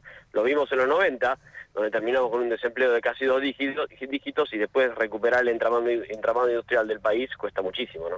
Claro. Estaba buscando acá Juan Pablo Alan, que es concejal, ¿no? Ahora en La Plata. Sí, así es. Sí. Libertario, ¿no? Libertario. Sí, sí, y cuando lea lo que puso nos vamos a dar cuenta. Dice: el intendente Julio Lac sigue agrandando el Estado municipal. No es solo un secretario más, dice sobre Lipovetsky. Detrás de cada secretaría vienen subsecretarios, directores, asesores, cargos y más gasto político. En pocas semanas ya crearon 2 nuevas secretarías. Ahora van por la número 24. Después dicen que no hay recursos. La Plata aparece para agrandar la estructura, pero no para bajar tasas, mejorar seguridad, arreglar calles o limpiar la ciudad. Más Estado para la política. Es exactamente lo contrario a lo que hace el gobierno nacional. ¿Qué le responde? Bueno, tengo un programa entero para responder todo eso. Primero que la Secretaría, la única estructura que tiene son 2 subsecretarías, una que ya estaba en funciones y una nueva que se acaba de crear, que vos nombraste, que asume Marcos Urtubey.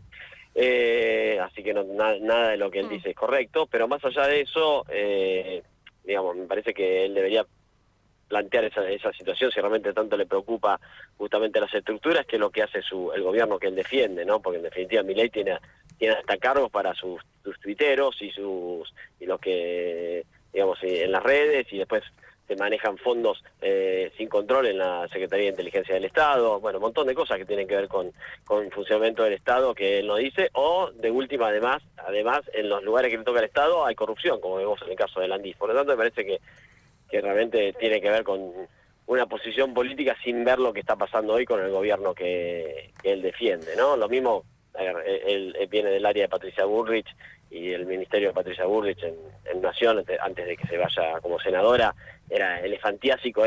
Tal comparado con una secretaría municipal, te diría que es como si fuera un granito de arena en un desierto. Quizás, perdón. Sí, pensar que alguna vez estuviste con Patricia Bullrich y con Mauricio Macri, ¿no?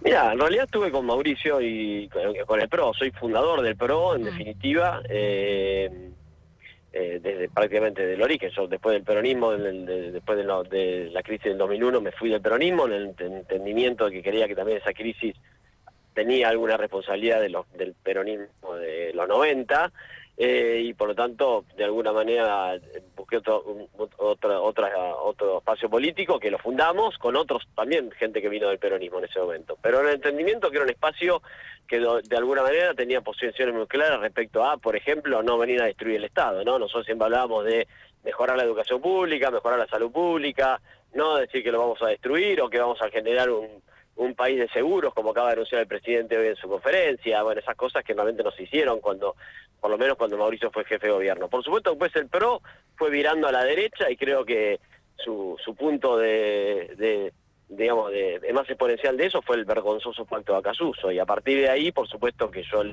me alejé del PRO y se lo dije a Mauricio, le dije, yo no voy a acompañar, lo dije públicamente, no voy a acompañar a un candidato, todavía Milei no había sido electo, estamos hablando post primera vuelta, que tiene el mismo discurso que Macera respecto a los crímenes cometidos por la última dictadura cívico-militar, ¿no? Recordemos que Milei en el debate habló de que los crímenes de la dictadura habían sido excesos, lo mismo que había dicho Macera, y por lo tanto desde ahí Milei era mi límite y así lo fue. Además que lo conozco y sé cómo es una persona que no tiene empatía en su vida y por supuesto no tener empatía para sus construcciones de relaciones de amistad o familiares, tampoco la tiene para gobernar y lo vemos hoy generando hambre en la gente sin importarle nada, ¿no? Lipovetsky, una pregunta más. Seguramente este concejal de La Libertad Avanza no debe saber que la hermana de Federico Sturzenegger es funcionaria de Julio Alac, que tiene en su gabinete gente que tiene distintas procedencias políticas y también formaciones. Pero la pregunta concreta es, ¿Mauricio Macri va a ser candidato a presidente? Usted que lo conoce bien. Yo creo que no, por supuesto que no estoy en la cabeza de él, pero la verdad es que yo creo que no. Primero porque además yo creo que el PRO lamentablemente para el PRO, ¿no? Por todas estas decisiones políticas que se han tomado en los últimos 2 años y transformándose en un socio no querido de Milei o el furgón de cola de los libertarios, hoy es muy difícil posicionarse como una alternativa en la Argentina. El que está de acuerdo con el gobierno de Milei va a votar a Milei, no va a votar al PRO, que ha sido funcional al gobierno de Milei durante estos 2 años, y si no lo quiere el gobierno de Milei, no va a votar al PRO, que fue quien permitió que Milei haga todo el daño que hizo, porque le votó todas las leyes y lo acompañó. Es más, hace 15 días el PRO sacó un comunicado diciendo que el rumbo de este gobierno era el rumbo correcto. La verdad, ¿cuál es el rumbo correcto? Que la gente no llegue a fin de mes, que las causas de corrupción como las que tiene Adorni, la corrupción en el Andís, quitarle los remedios, eliminar el plan remediar y que entonces los municipios no tengan para entregar remedios en los centros municipales de salud. ¿Eso es el rumbo correcto? ¿Atacar la libertad de expresión a los periodistas? ¿Ese es el rumbo correcto? Bueno, por lo tanto está claro de que el que le guste eso va a votar a los libertarios y el que no le guste no creo que vote a Milei y esperemos que vote al peronismo con una expresión más ampliada y que logre sumar adhesiones mayoritarias para derrotar al gobierno y poner una Argentina nueva donde podamos realmente crecer, desarrollarnos, tener industria y que la gente viva mejor que como vive hoy, ¿no? ¿Qué tal, Daniel? Javier Leukovich te saluda. Hola, Javier. ¿Qué tal? Tal vez sacando a Milei las dos figuras más grandes en términos de la economía del gobierno actual son Caputo y Sturzenegger, que también lo fueron en el gobierno de Macri. Y muchos los acusan digamos, de generar, sobre todo en el terreno de la deuda externa, las bases de una herencia que el gobierno de Alberto Fernández no pudo nunca terminar de resolver, y también de alguna manera, bueno, como corresponsables del desastre después del final del 23 y la propia aparición de Milei. ¿Cuál es tu consideración respecto de ellos, con quien compartiste espacio político durante mucho tiempo? Sí, la verdad que con Caputo prácticamente no lo conocí, él tuvo era ministro de Finanzas, no tuve relación, con Sturzenegger un poco más sí, porque además él había tenido funciones en la ciudad de Buenos Aires, recordemos que fue presidente del Banco Ciudad y en la etapa de cuando Mauricio era jefe de gobierno, así que tengo un poco más de conocimiento. Mirá, la verdad que no coincido, en general nunca coincidí con sus ideas económicas, sobre todo las de Federico, hemos tenido incluso algunos debates privados, digamos, sobre eso. Pero bueno, el PRO en ese marco era un gobierno amplio donde tenía diferentes expresiones. Yo de alguna manera era una expresión quizá más minoritaria dentro de eso y que te diría que hoy sería no existiría, pero bueno, en un momento el PRO de alguna manera buscó ser un espacio más amplio. Pero con Federico nunca coincidí y menos que menos hoy con su plan de desregulación. Mira, la desregulación es un tema que en definitiva siempre va a beneficiar a los poderosos, siempre, a nivel nacional y también a nivel internacional. Por eso hoy vemos que Estados Unidos ataca a las Naciones Unidas, ¿no? Y cuando vos querés desregular, lo que querés dejar es que los poderosos ganen y los que son más débiles, que necesitan de alguna manera una regulación, un control, queden expuestos. Pasó con la ley de alquileres, con los inquilinos, y pasa con un montón de otras situaciones. Por lo tanto, de alguna manera las antípodas de lo que puedan pensar Sturzenegger, y Caputo en definitiva es un representante del sector financiero, ¿no? Lo fue cuando fue ministro de Finanzas de Macri, lo es ahora. Son los grandes triunfadores del modelo, los únicos triunfadores del modelo, gobiernan para eso, para que los que se llenan de guita con el carry trade, bueno, la pasé muy bien, mientras la gente no llega hoy a mitad de mes, ¿no? Daniel Lipovetsky, una pregunta pero breve, ¿tenés oficina ya? No tengo porque te iba a preguntar a ver qué se veía desde la ventana, pero bueno. No, ni escritorio por ahora, bueno, así que estamos celular. trabajando. Pero mirá, la verdad que uno puede trabajar así igual, Sí, claro. la verdad. Hoy lo recibimos al embajador de Turquía, que vino a la ciudad, y vamos a trabajar un montón de cosas juntos, incluso se cumplen unos 100 años del acuerdo, de la relación de amistad entre Argentina y Turquía, y La Plata quiere estar presente en eso, así que hay un montón de cosas para hacer sin necesidad de tener escritorio. Muchísimas gracias, Daniel Lipovetsky, por esta conversación con Doble Fondo. Gracias. A ustedes, besos grandes. Chau, chau. Gracias. Daniel Lipovetsky, flamante secretario de Relaciones Internacionales de la ciudad de La Plata. Ya volvemos.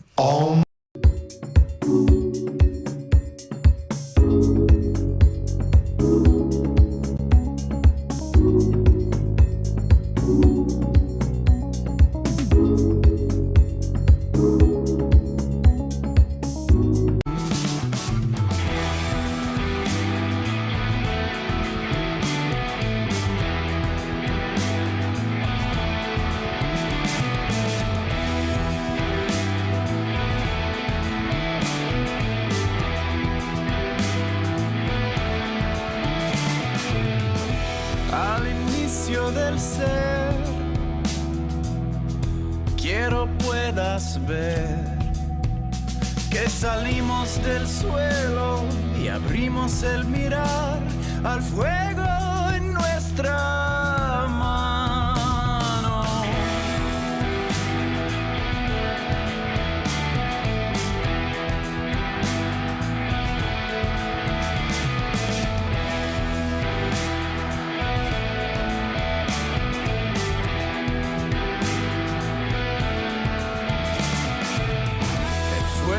Habló en lenguas, el tambor fue el sol.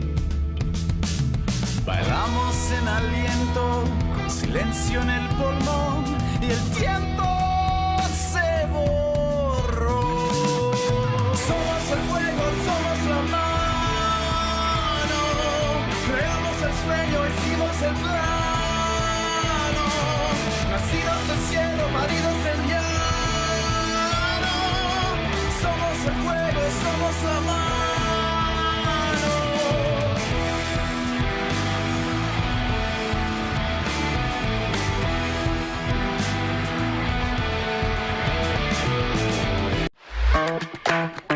Búscanos en YouTube, FM La Patriada en YouTube. Para vernos y escucharnos, no solo tenés la programación de la radio, también tenés notas exclusivas. Entrá al canal de FM La Patriada, ponele OK al pulgar para arriba y dale clic a la campanita. Y no te pierdas nada. Escuchá y mirá FM La Patriada. FM La Patriada en YouTube. Estamos donde estás.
del ser. Quiero puedas ver que salimos del suelo y abrimos el mirar al fuego en nuestra mano.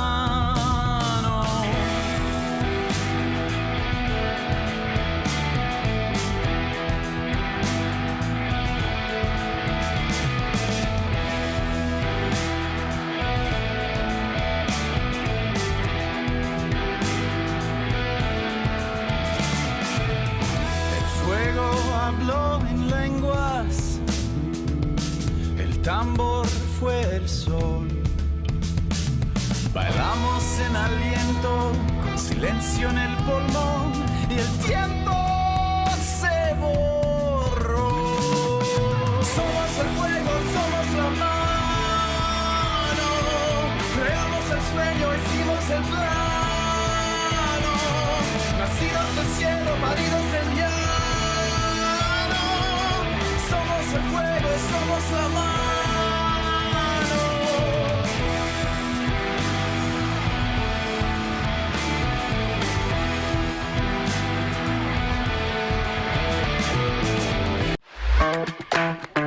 Búscanos en YouTube, FM La Patriada en YouTube. Para vernos y escucharnos, no solo tenés la programación de la radio. 14 grados en la ciudad de Buenos Aires. Les digo que va a seguir nublado, que para la noche va a seguir así. Y bueno, qué sé yo, a aguantarla. Mucha niebla en la provincia de Buenos Aires en estos días por la humedad.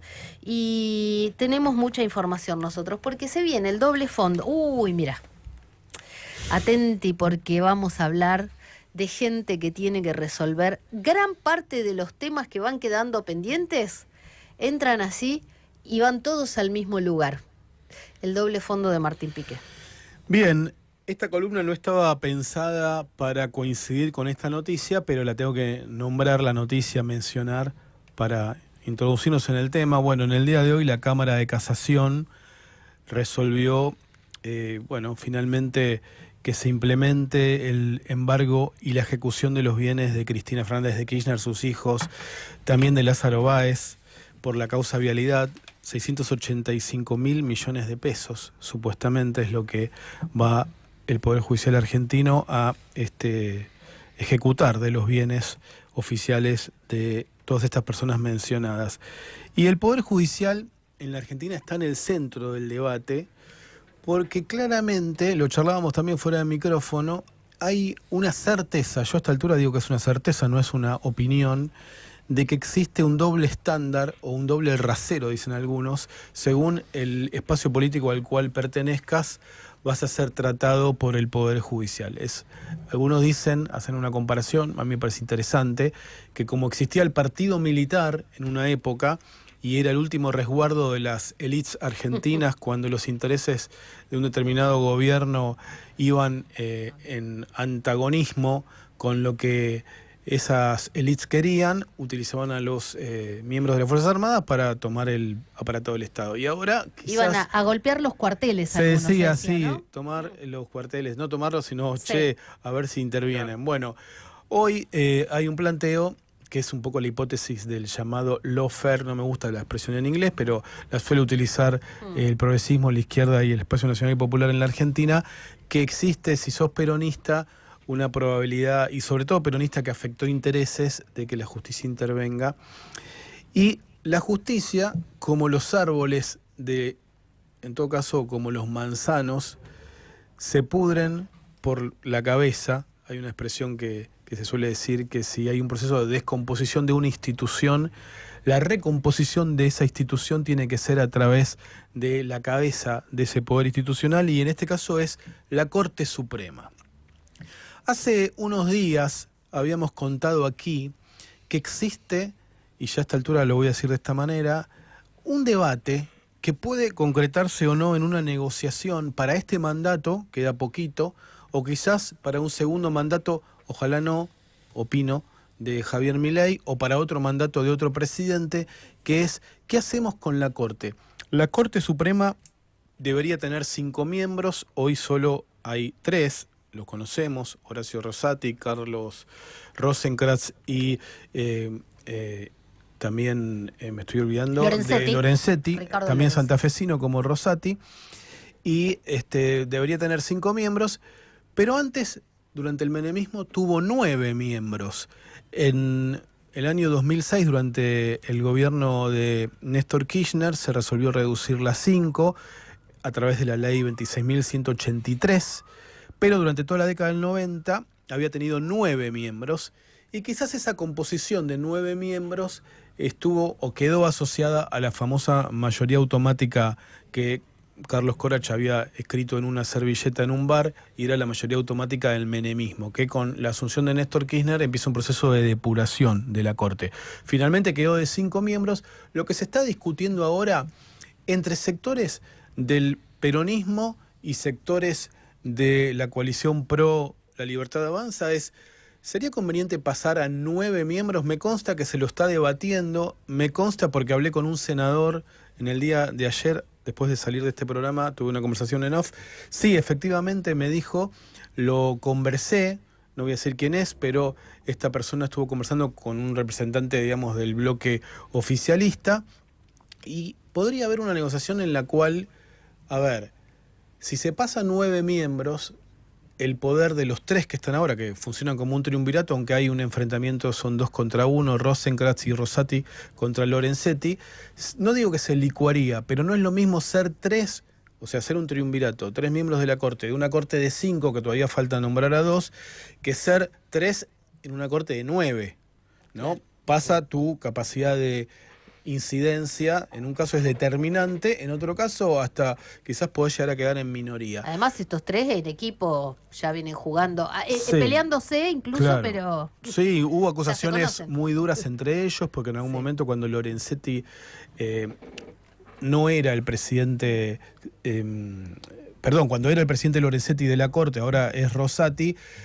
se dice que la administración del Poder Judicial había una administración poco transparente, la fuente de eso eran sus propios colegas en la Corte. Bueno, la cuestión es que en la última sesión del Senado, que ocurrió el 14 de mayo pasado, se trataron los temas judiciales, porque allí se sometió a votación darle a algunos jueces que están en funciones, como Carlos Maíquez, miembro del Tribunal de Casación, ya había llegado a la edad en la que se supone que debe jubilarse, y se decidió someter a votación si se le daban 5 años más.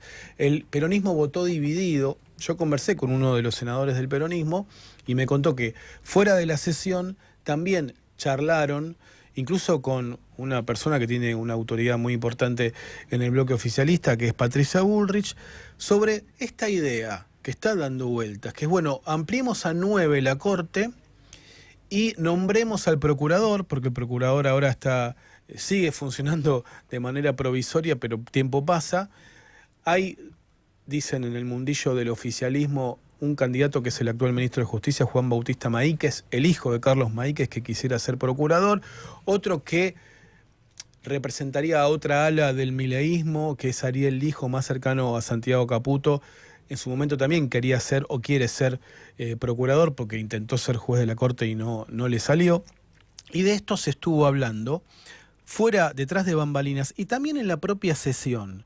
Yo tengo acá un fragmento del discurso de Jorge Capitanich, el ex gobernador de Chaco, senador por esa provincia, que dijo, lo leo textual: la Corte Suprema de Justicia de la República Argentina designó 23 jueces, escuchen esto, durante los últimos 42 años de democracia, y este Congreso de la Nación sancionó 4.760 leyes, 2.624 entre el periodo que va de 2005 a 2025, y las primeras cifras en el periodo del 83 en adelante. ¿Qué quiso decir con esto?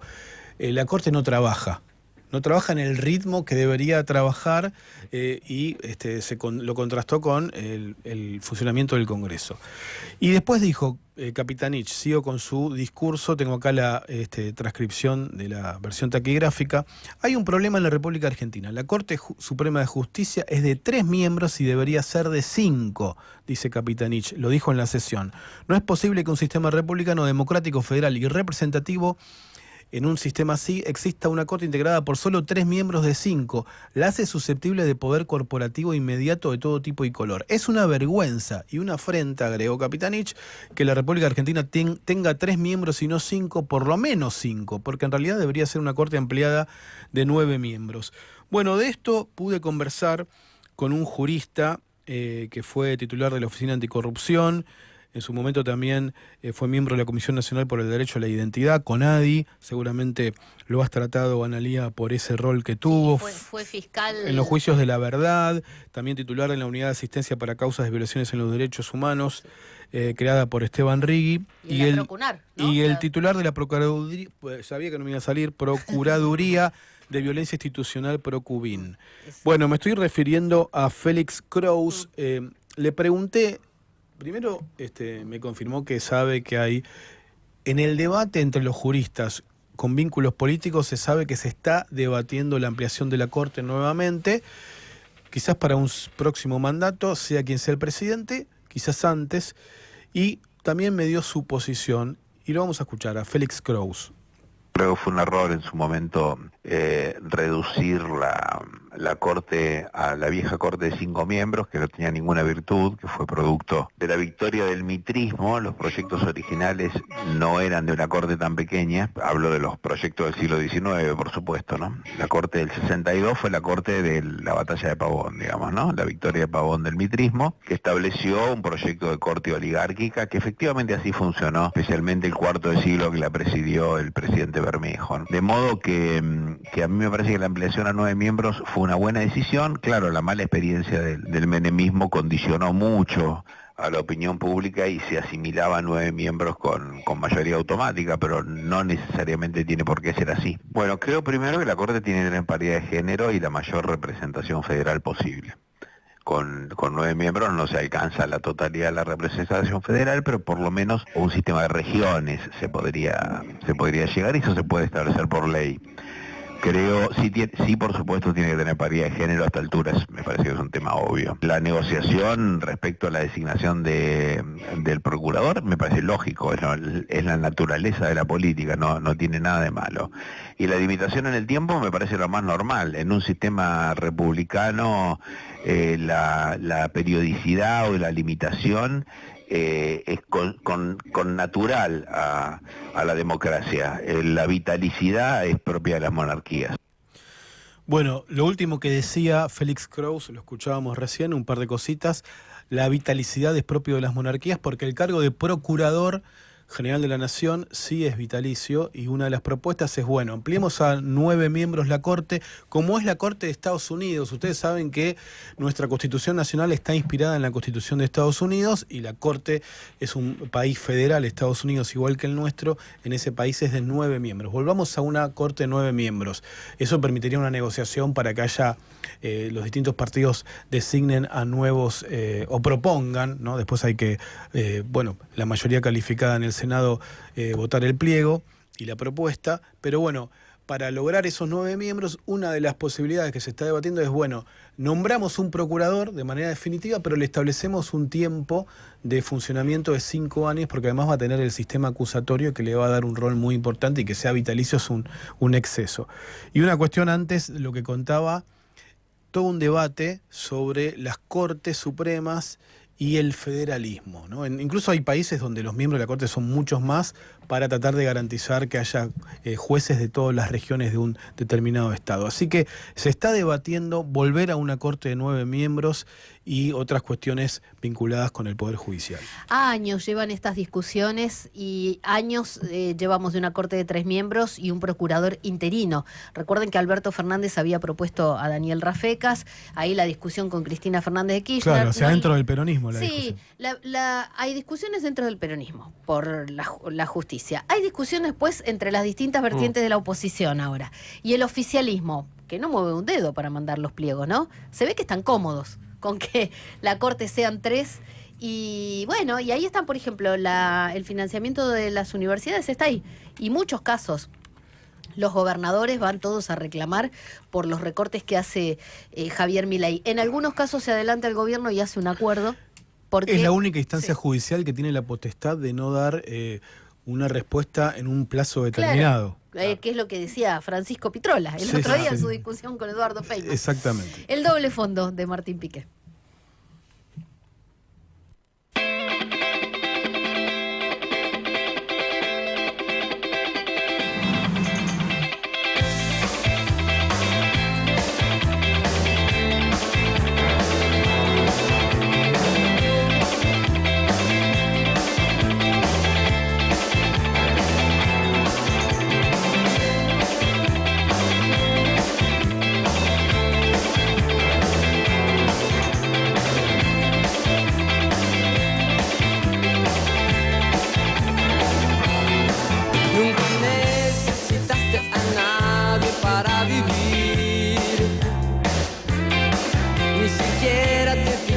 Que había a tu alrededor. Desesperado mirabas las paredes de tu habitación y gritaste muy fuerte, pero nadie te conoció. Ahora tendrás que seguir cargando tu cruz por el resto de tus días, por el resto de tus días, por el resto de tus días, por el resto de tus días.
Al inicio del ser,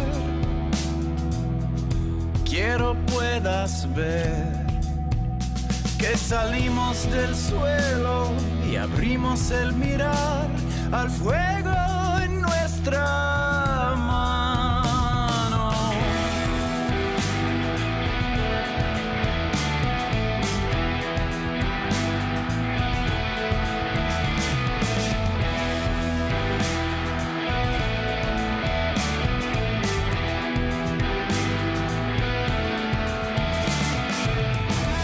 Fuego habló en lenguas, el tambor fue el sol.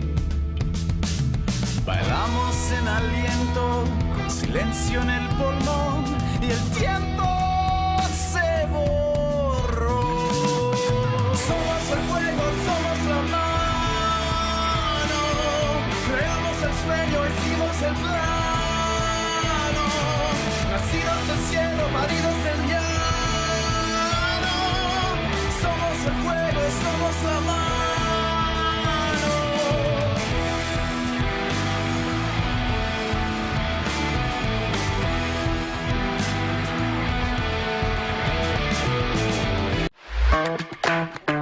Búscanos en YouTube, FM La Patriada en YouTube. Para vernos y escucharnos, no solo tenés la programación de la radio, también tenés notas exclusivas. Entrá al canal de FM La Patriada, ponele OK al pulgar para arriba y dale clic a la campanita. Y no te pierdas nada. Escuchá y mirá FM La Patriada. FM La Patriada en YouTube. Doble fondo, con Analía Argento, Javier Leukovics y Martín Piqué. De 16 a 18, terminás la tarde acá, en FM La Patriada.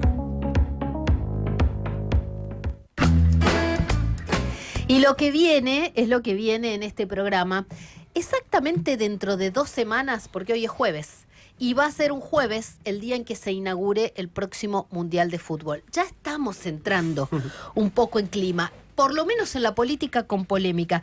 Un intendente pidió licencia, el intendente de Funes, de la provincia de Santa Fe, Rolly Santa Croce, y él dijo, nosotros con mis amigos nos vamos de vacaciones siempre al Mundial, y son días que nos olvidamos de todo. Esto empezó a generar polémica y entonces empezó a poner el foco en otros dirigentes. Por ejemplo, en el gobierno nacional que dicen, si se la pagan con la propia, como dijo Milei sobre Adorni, no pasa nada. Axel Kicillof, a través de Carly Bianco, el ministro de Gobierno, le mandó a decir a todos los funcionarios del gabinete, muchachos y muchachas, acá no viaja nadie al Mundial, ¿eh? Hizo algo más que eso. Creo que consultó quienes habían sacado entradas en la AFA, si había algún funcionario de la provincia de Buenos Aires que tenía entradas para ver partidos, y le dijo, che, no vas a poder ir. No. Lo vemos desde la provincia de Buenos Aires. Es más, además lo hizo a través de Bianco. Tipo, les mando a decir, esta es la orden. Imagínate. Te escrachan en el Mundial. Qué sé yo, es cierto, si no robaste, si te tomaste las vacaciones, pero en un país que la gente pasa hambre. Y si la situación es delicada en la provincia, como se está planteando, no estaría muy bueno que aparezcan en las gradas funcionarios públicos.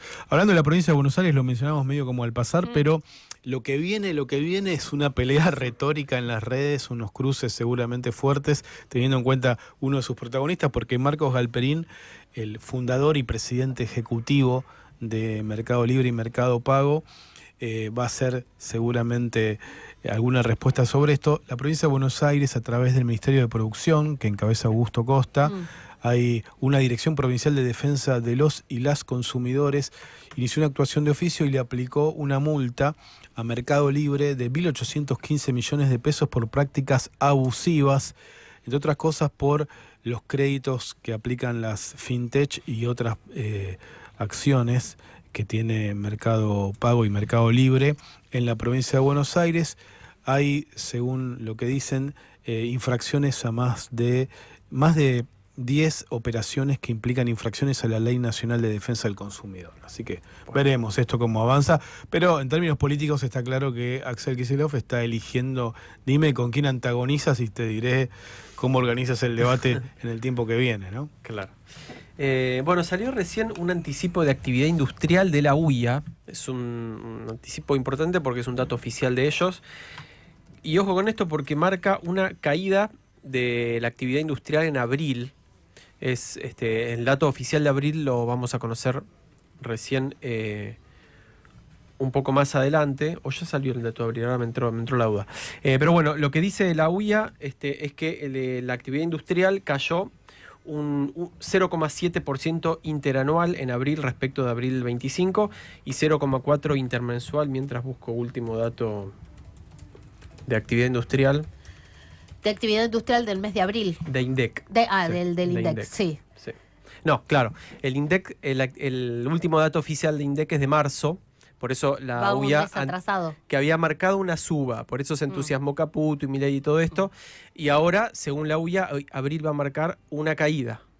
Así que, bueno, se ve que los que no solo son los periodistas y los mandriles los que están, en este caso la UIA. Vamos a ver qué dice efectivamente el INDEC. Ay, y viste, y después son los que después no aplauden. Claro. Bueno, hay dos mensajes, chicos. Hola, compas, ojalá que aparezca pronto Agostina. Abrazos, Beto, de Liniers. No lo pone, pero ya sabemos que es nuestro amigo Beto de Liniers. Y dice Marcelo de Rosario, hola, yo los escucho atento y no necesito de sorteos. Bueno, nosotros era para agradecer un poco porque... Bueno, por lo menos se movió un poquito ahí. Gracias, Marcelo. Gracias. Te tenés que sentar a escribir y es un trabajito participar de un programa. Hay una ecuación de cada mensaje que llega a una radio, cuánta gente... Es como, una ecuación que se... Lo que pasa es que también a veces tiras una consigna y la gente se tiene que poner a pensar. Y te hacen el show del programa. Entonces hay que hacerle hay que darle una compensación. Sí, seguro, ¿no? Pasan a ser parte del staff. 17:59, nos estamos yendo. Vamos a volver mañana, ya estamos cada vez más cerca del Mundial. Vamos a empezar a hacer alguna cosa, sin olvidarnos de la realidad, porque ojo, que hay muchos que están esperando el Mundial para que se tapen algunas cosas. En la producción de este programa, Martín El Zorro de la Vega, en coordinación Nadia Pitaluga, la operación técnica Leandro Quiroga y Valentín Catalán, En redes sociales está Micaela Pitaluga y hoy nos acompaña Valentina Dávalos, que viene de la Universidad de Buenos Aires y nos ayuda también a replicar, porque para que todo lo que hacemos en las radios, en los canales de televisión y en los diarios llegue a la gente, no solamente hay que conectarse a las aplicaciones, al dial, también muchas veces hay que hacer los recortes y compartirlo en las redes sociales. Hoy es así. Sí, Hoy es así. Sí. Me decía una especialista en redes sociales que el lunes, el 25 de mayo, por ejemplo, fue muy impresionante el impacto que tuvo TN, no en la televisión, sino en las redes sociales con sus recortes. Mirá vos. Y eso hace que se multipliquen la visión de lo que ocurrieron los hechos. Son Depende como del llamadores para nuevos oyentes o nuevos televidentes. Y depende del título que le pones, es la lectura que empieza a hacer mucha gente, Sí, ¿no? claro. Porque estaba la disputa de los que decían, lo criticó a Milei, y los que decían, no, sí tuvo más o menos. 18:01, uy, nos pasamos, nos reencontramos mañana a las 16. Javier Leicovich, Martín Piqué me acompañan, mi nombre es Analía Argento. Chao. Fiesta en tu radio.